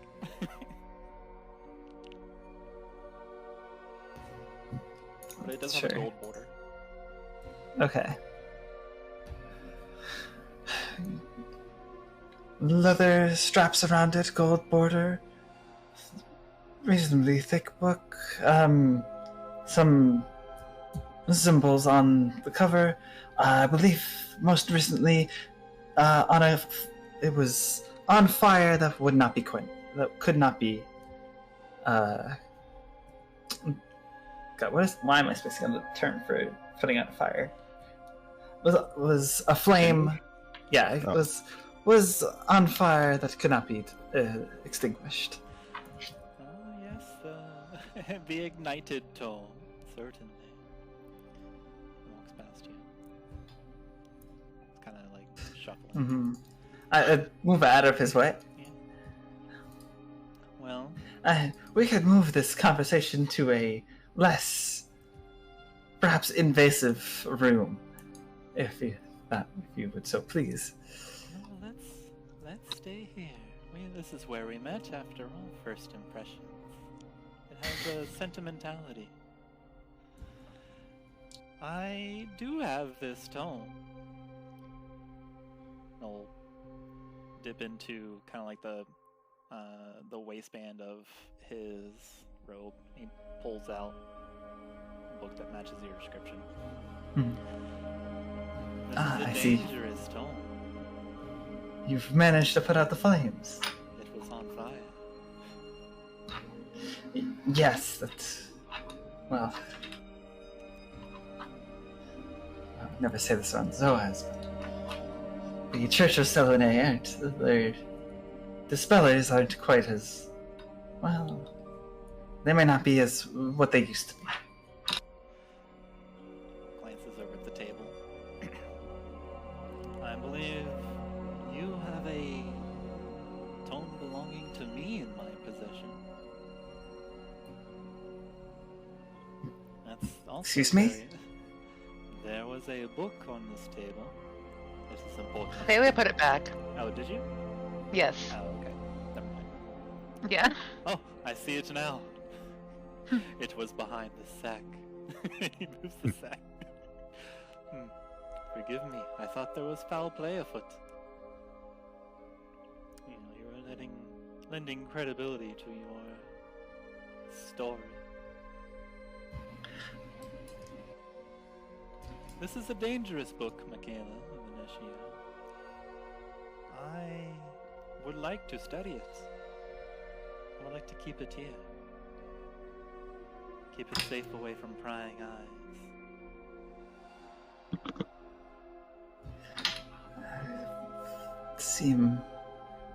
We have the same objective regarding this book, which is the exact reason I wish to hold on to it. I believe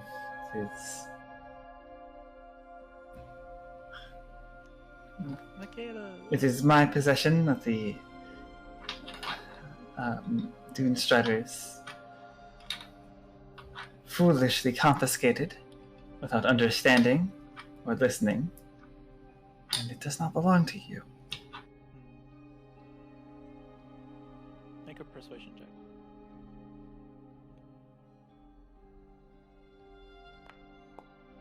Oh wait, at advantage. Whoops. Yep. There we go. A little bit better. Hey, 22. Mm-hmm.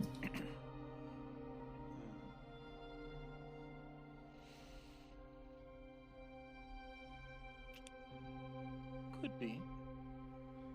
Though the ever loyal Doomstriders did bring it to me because it is a dangerous object, Makayla. You do not necessarily. I was in the process of someone trying to remove the danger of this book. It is clearly cursed. Multiple different curses. That is true. If you had let me finish my sentence, I would have mentioned that I am a particularly adept in the manipulations of the weave of magic. It is something no more than a nuisance of me to navigate these curses and traps and woes. It should stay with me.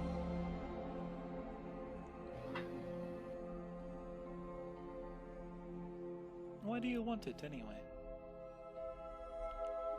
What is valuable in this book, full of pictures?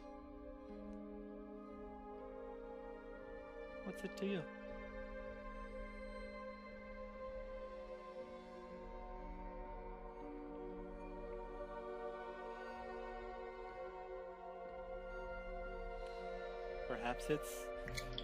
Perhaps it is best in my possession. I'll purchase it from you, even. Khorzaire loves their deals.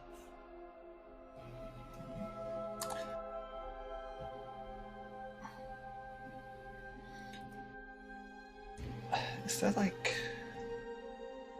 Around this time, Chuman steps out and just looks over. Doesn't say a word though. Tries to do it at least like kind of quietly.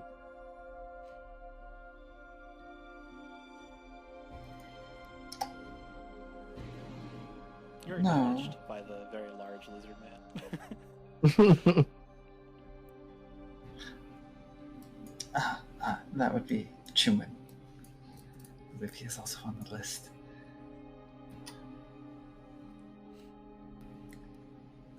Greetings. Greetings, I human simply- and friend. Human just gives a silent nod.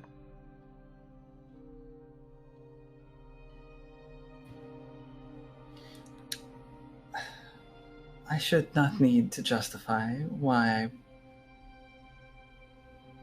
I am requesting my own property returned to me. Why do you want this book so much? Mr. Buffaga? It is interesting. It holds a secret or two.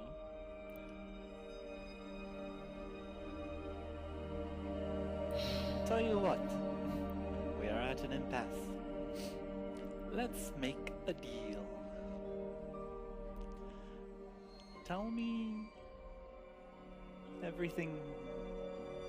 Tell me everything that is important to you. What do you cherish most? Give me the pleasure of making it happen for you. I am very powerful. I can know more than even Merchant King Almas and Olma can with my connections. I need you to make a wisdom save with disadvantage. Okay. After this, I would like to make an insight check on what the fuck. That's a 1. I would. Your Well. insight check, unfortunately, is void. Yeah. That sounds like a great idea. Yeah, let's make a deal, Makayla. That sounds great. Let's tell this large lizard man what's important. What do we cherish most? And you are compelled to answer his question truthfully. Make a deal. Tell him everything that's important to you and what do you cherish most. Okay, in that order.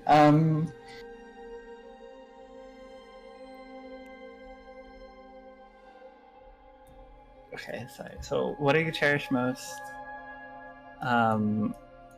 Then make a deal to make that happen. Uh-huh. Is that okay?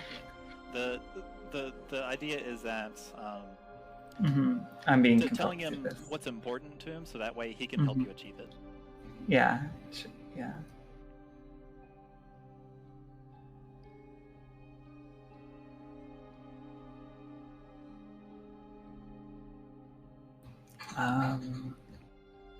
Xalia, as you Go ahead. As Makayla kind of like blinks a moment and just looks back and just blinks a couple more times, and you can see Makayla's original slightly kind of standoffish or like determined demeanor slightly shift into something more acquiescing. Xalia, you take a look at you wanted to look at him with a magnifying glass, right? Uh-huh. Yeah. You peek out from behind the barrels and you look around and you eyeball this very large lizard man, and your magnifying glass, the dragon horns on it, kind of like go down into the magnifying glass and pop back up with little frog eyes. You just kind of look around. Okay. Understood. I need to make a wisdom save. You have to make a wisdom save? But he didn't cast anything. Oh. Yeah. You're gonna have minor illusion bunny ears on him. Okay. Yeah, well, I guess while that's happening, Makayla, in a very, I guess, like, in a completely different tone to how she would have been talking before,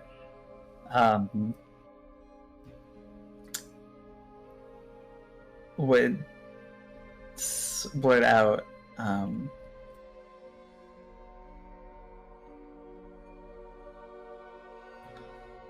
God, how do I phrase it? I'm on a quest to liberate Cyril.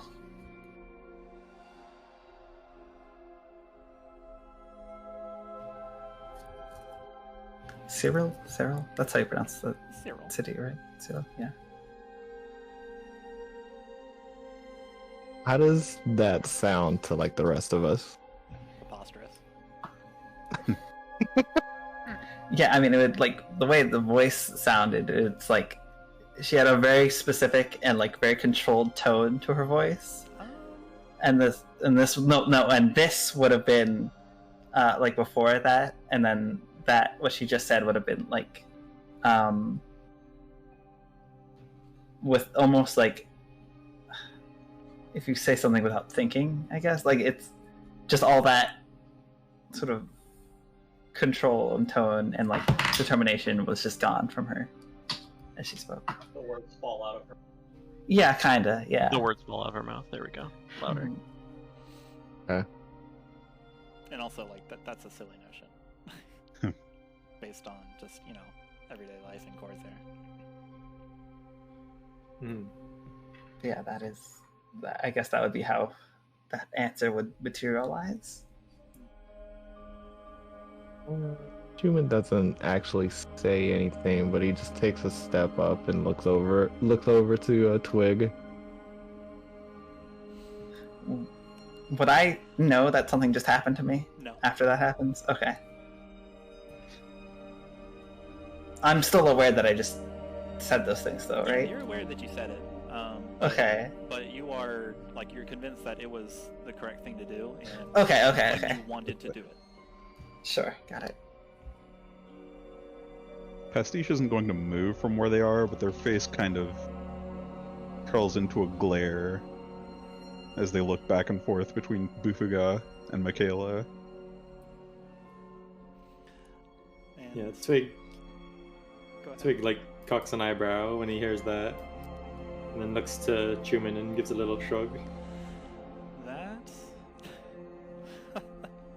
certainly is a lofty quest, Makayla of Venetia. But promise is a promise. I can help you.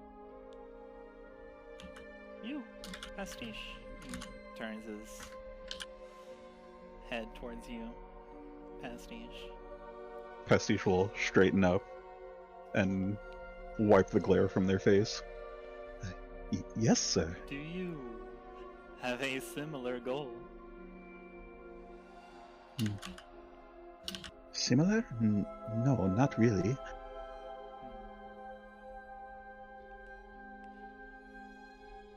Why do you ask?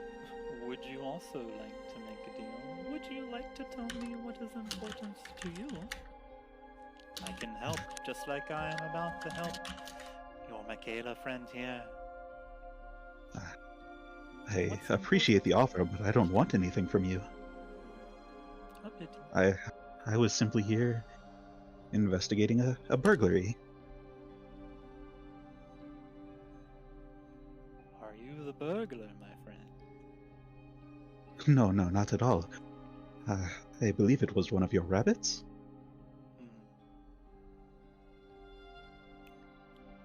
Lufka still have the bunny ears, by the way. Yeah. As he turns, like, the bunny ears don't turn.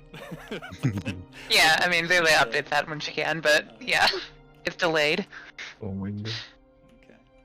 Then, Bufuga nods. He's still got this kind of toothy, pointy tooth grin.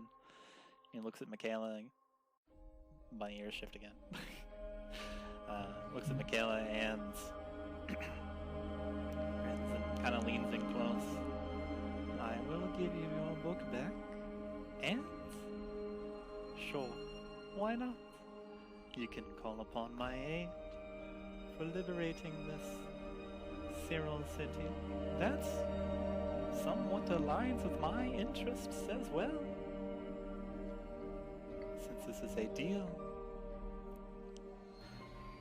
you'll have to do something for me. A tit for tat, you know.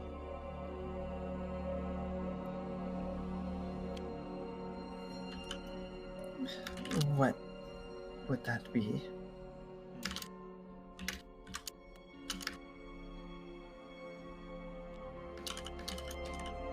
Do you have allies here that would aid you in this, or is it something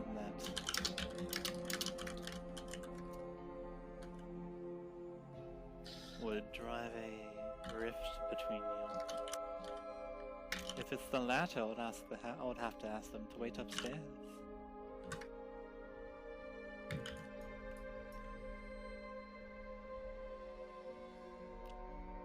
How trusting are your compatriots?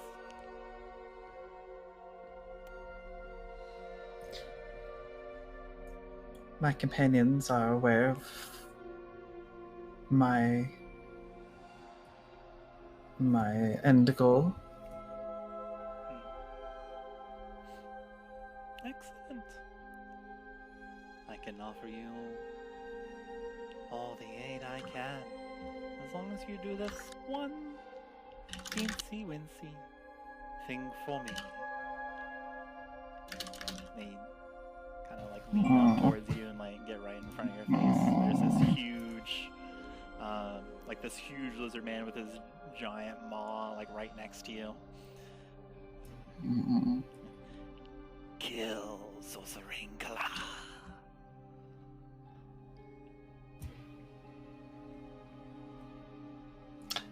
I have no idea who that is. I think you do actually. Sorry, what name did you say? He Zolzare Raikel. That's what he said. That's the merchant queen of Olga of Luxnox, so you would know her. Oh, okay. He said it kind of weird, but yeah. The merchant queen of Luxnox. She is an obstruction, preventing progress of this land. She's got to go.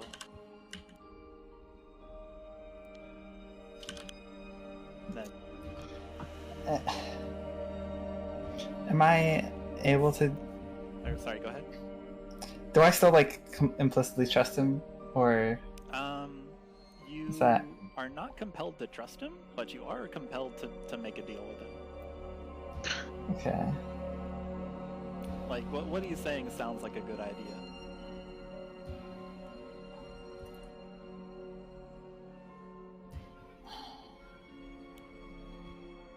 At this point, Chuman speaks up. You would have her do dirty work for this deal? Well, lofty goals require lofty tasks, waypoints along the way.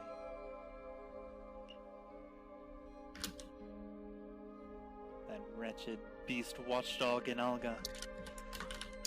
There are many things that she stands in the way of. Progress, my friend. I think you can understand that. I am no assassin. But you will help me. He gives you a grin. And I will help you.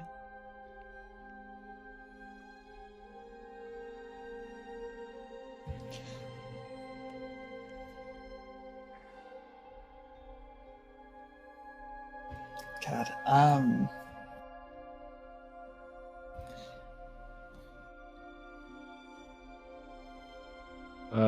Chuman wants to roll an insight to see the kind of like intention, like the feeling of intention that he's exuding here. Sure, go ahead.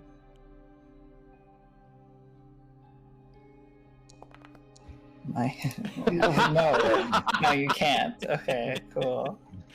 Seems like it's on the level. Chuman fell under the spell too. This man's spin packs. Kidding. I mean, like, you're not... He seems hard to read. Like, there's only so much you can tell from a very large lizard man that is illuminated only by orange candlelight in his own basement.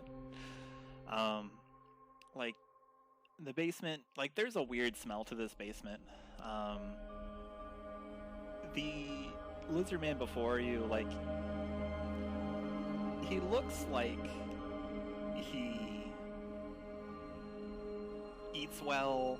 He was able to produce the guest book from the first floor in a flash. And like even with a natural one, like Makayla seems a little different, but because she's usually standoffish towards anybody, but perhaps it's simply just finally someone she gets, or finally she gets someone to listen. So that's why she's blurting it all out. You're not sure. You don't know what to make of the situation. Mm. You have no good clues as to what is going on, or even if there is something going on. You're just having a tense chat with the leader of a town or leader of a city. There is something there is a tenseness and an eeriness in the air. You can definitely ascertain that. Okay. Mr. Chuman. Give me a reason. Give me something that the merchant queen has done.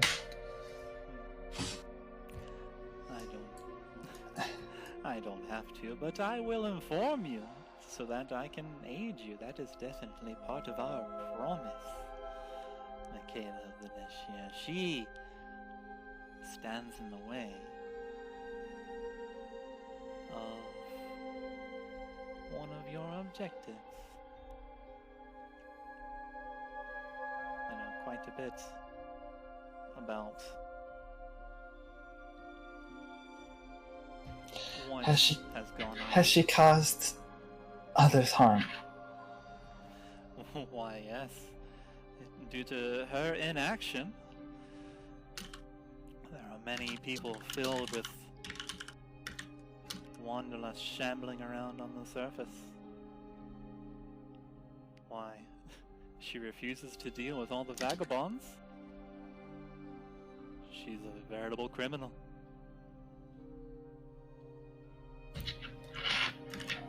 It must be put away.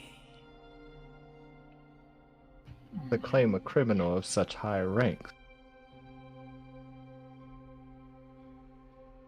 sounds pretty preposterous without any conclusive evidence, at least.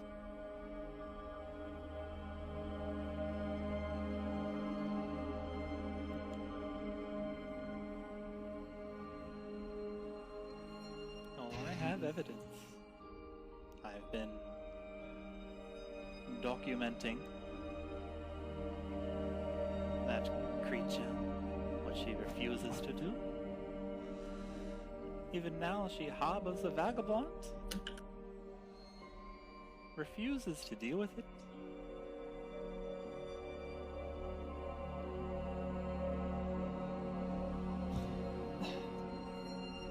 And surely for validity you would allow us to confirm it ourselves? Make a persuasion check. I mean, am I allowed to resist at all? Because this is goes against Makayla's moral compass completely. Let me check something. Because, yeah. Let me check something.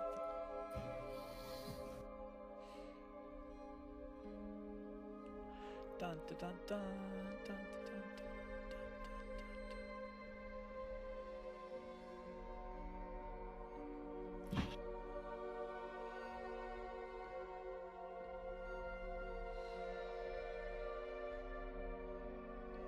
dun, She is you could see on her face that she's considering it. She is legitimately thinking about it and looks conflicted.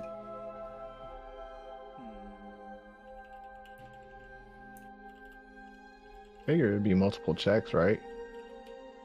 And depending on what's being asked, it gets changes from disadvantage to advantage. Well, I don't know. I mean, I'd only ask this because it's something that I think is really the polar opposite of how Makayla operates on killing, what her stance is. So asking her to do this would be a big deal, for her to actually accept this.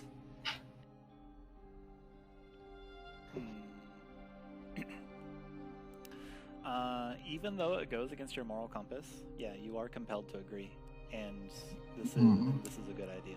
You don't have to necessarily you don't have to take it literally. It's just you have to bring about the end of their life. Okay.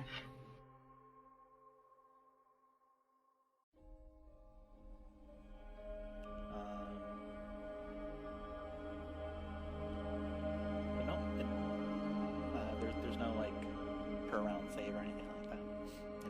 It's a very specific spell. That makes sense for what we've got to have.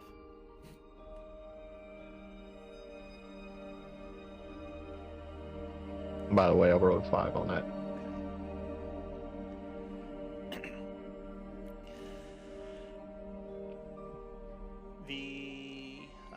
The Lizardland the Lizardman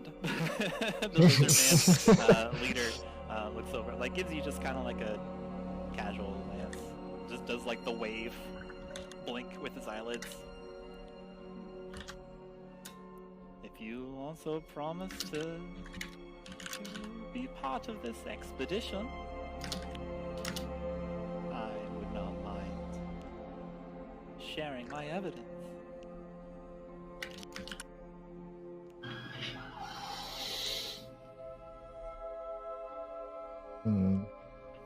At the very least, your trusted companion, and he waves a little froggy hand towards Makayla, has agreed to help.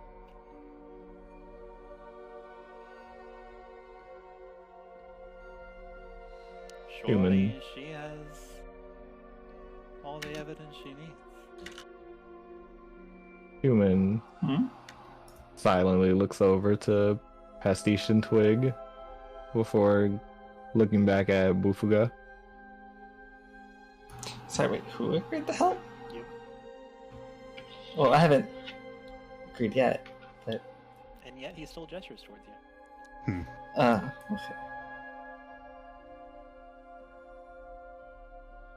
There's a certain confidence Mm-hmm. in this lizard man's directions as he gestures. Twig will speak up with a little bit of an edge in his voice. We haven't agreed to anything yet.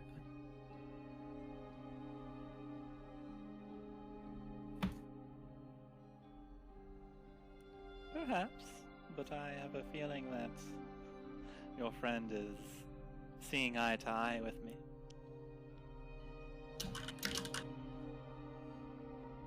Does she have to be killed? So, She must be removed.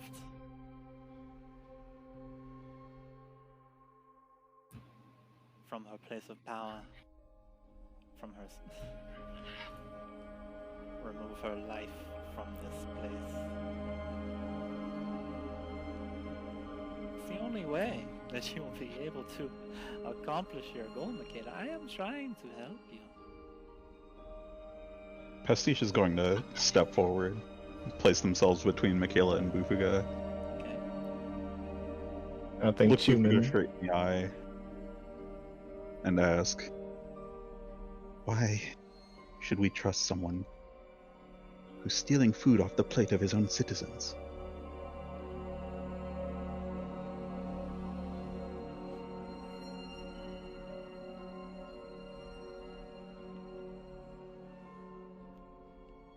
Because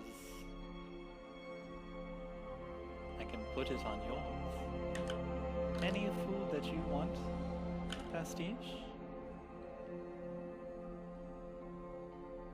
I can arrange to be delivered to you. If there is a goal, I can help you achieve it. With my connections, with my power.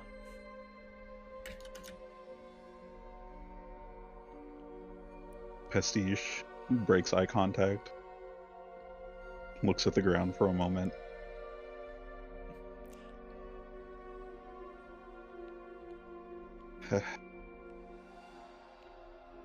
That's quite the offer, but I do not want your help if you must hurt others. Ufka will kind of squat down. I'm focusing solely on you, Pastiche. I sense some tension in your being, my friend. Do you pain for something? For someone? For something? Is there something you wish you were better at? Come. Tell me about it. I only wish to see everyone's dreams realized. I am not here to bargain with you. You wish to see the dreams of yours through the hands of someone else. Delegation, my friend. He stands back up. I am only one person. Many hands make light work.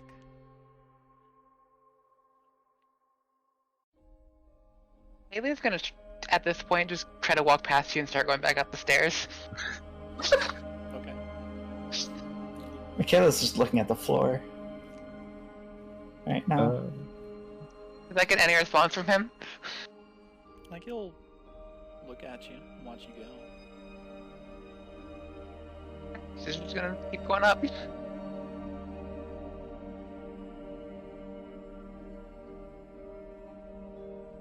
Pastiche is going to turn to Makayla. I think she has the right idea. We should go.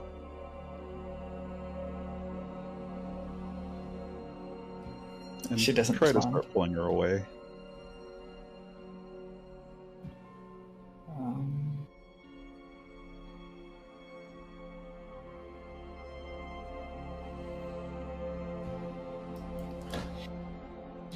God, alright, I guess I have to make the decision.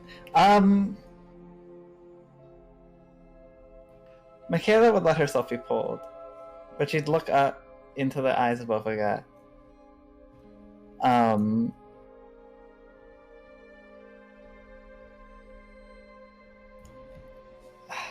And just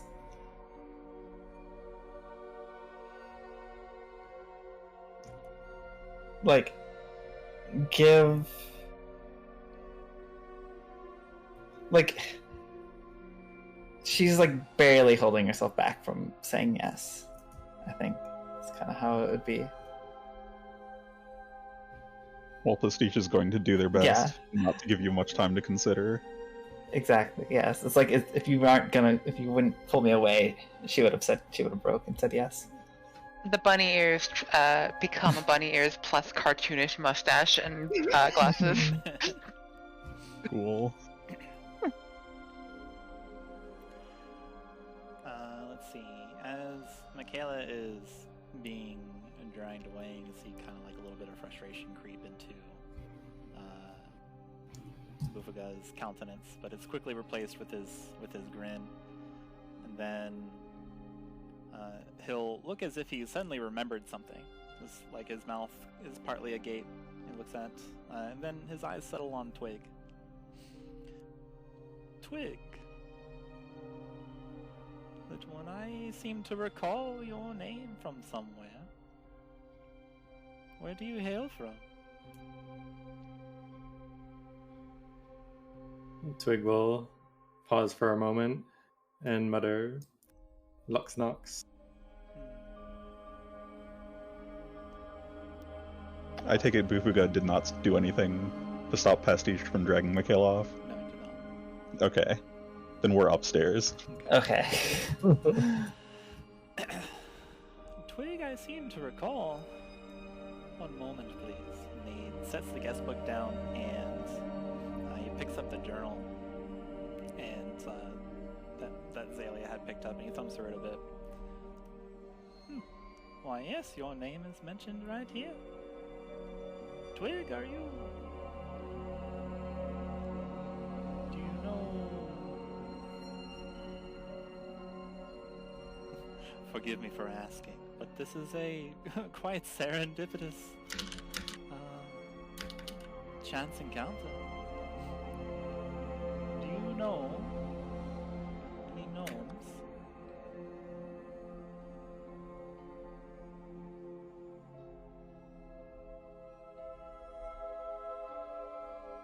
Twig doesn't say any, or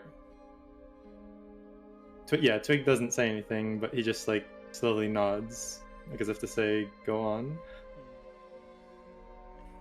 I have a record here of such a vagabond that nasty creature in Lox Nox is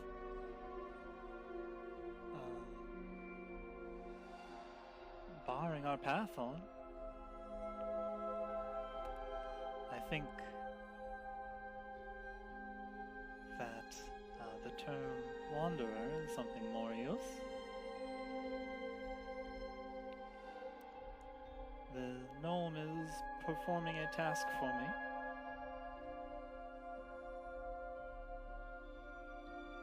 If you know him, might I ask for your aid as well?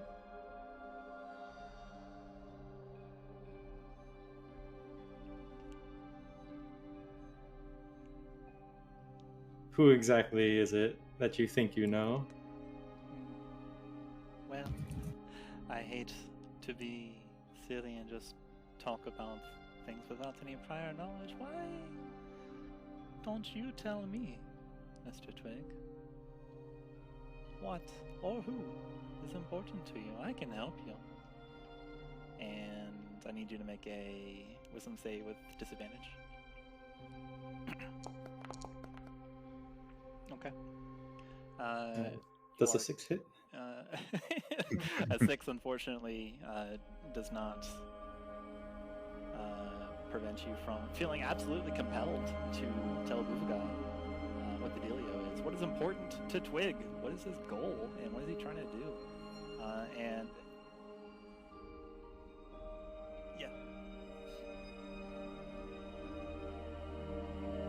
yeah. Twig, a moment ago, looks like he was about to leave, but he stops to answer and just simply says, "My friends are important to me. One of them is very sick, and I'm out here I'm here to find a cure for her." It's at this point that Makayla, you don't realize that you have been you have been affected by any kind of like magical effect or anything, but you do you do realize that what you were told to do and what you thought was a good idea, you have a sudden like epiphany of, wait, no, I would never say that. Just absolute disgust at the idea. Why would I agree to that?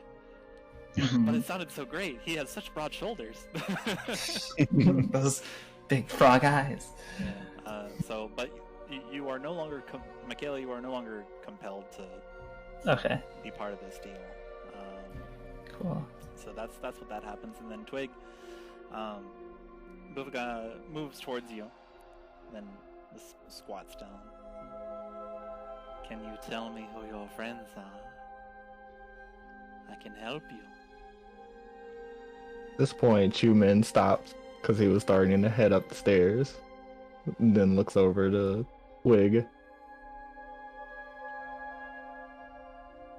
I can show you so many things of why it's important.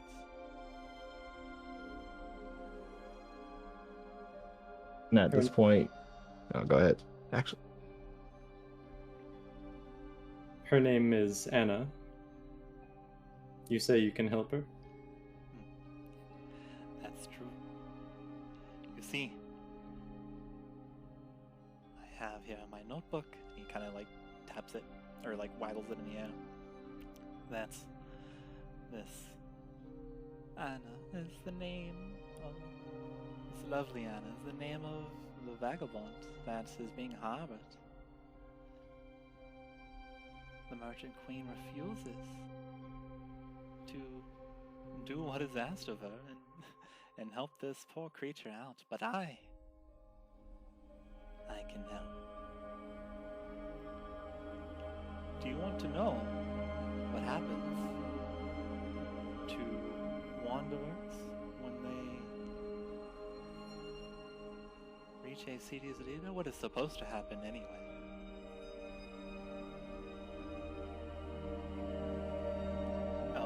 Twig, you're no longer compelled to go along with this, but like nothing really bad has happened, or like nothing is going against the grain or anything. So I suppose you don't have any like untoward remarks.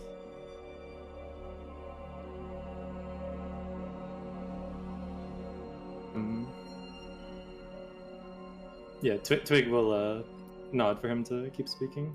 Okay. And I realize we're going slightly over time, so Wolfgau will guide you over to the far right, and he stands in, like, he moves his hand, and like there's a couple like to the far right, to the other side of the cellar. Everyone else can make their way upstairs. I imagine you're all just kind of like standing at the top of the landing in the drafty hallway before the main room. Chuman is still down there. Except for Chuman, of course. Chuman, you see, like, you watch as Bufaka guides Twig with a gentle froggy hand. And then Twig, you see Bufaka wrap these barrels in some kind of like crimson pinky substance. Like, just looks like wisps on the wind. And then just he moves the barrels aside, and it reveals a large kind of barred door where it looks something like a prison cell, where it's just like bars going straight down. And the smell over here is a little bit more odorous now. And he gestures towards it. Don't be alarmed. Some people find this scary. And he extends his hand, a little froggy toad hand, and then the bars kind of just like shunt up very quickly, and you can see beyond that he guides you down a little hallway, talking about, indeed, sometimes people see it a little scary, but they are something like puppies, you know. You give them a good treat and they are pacified, and that is what I am in the business of as this town's leader. You see, Raikel, she refuses to do her duty, and that has surely quite caused the situation that your friend the lovely Anna is in now. So I am showing you this so that you can understand when it comes time to I'll use the word face, to interact with the Lord Queen. Yeah. And he picks up a candle off the ground. He tosses it into this the room that you're in now. It seems like it was dug out and like carved out of the stone. It's illuminated by many candles on the ground, and it looks really rough. It looks like this was kind of like an add-on to the structure. As you walk down this kind of like a little mini hall, you're illuminated only by this orange glow, and like even on your feathers, it just produces like a certain kind of tint, certain kind of sheen. And Bufaka bends down and picks up a candle. He throws it, and you can see a twig. You can see like a little kind of tentacular appendage kind of like drift out into view. It seems like it has an eye stalk on it. It seems to like look at the candle, then like bends around, looks at a different angle, and then what steps from view is something that we'll learn about next time. Oh boy. Yay! Woo!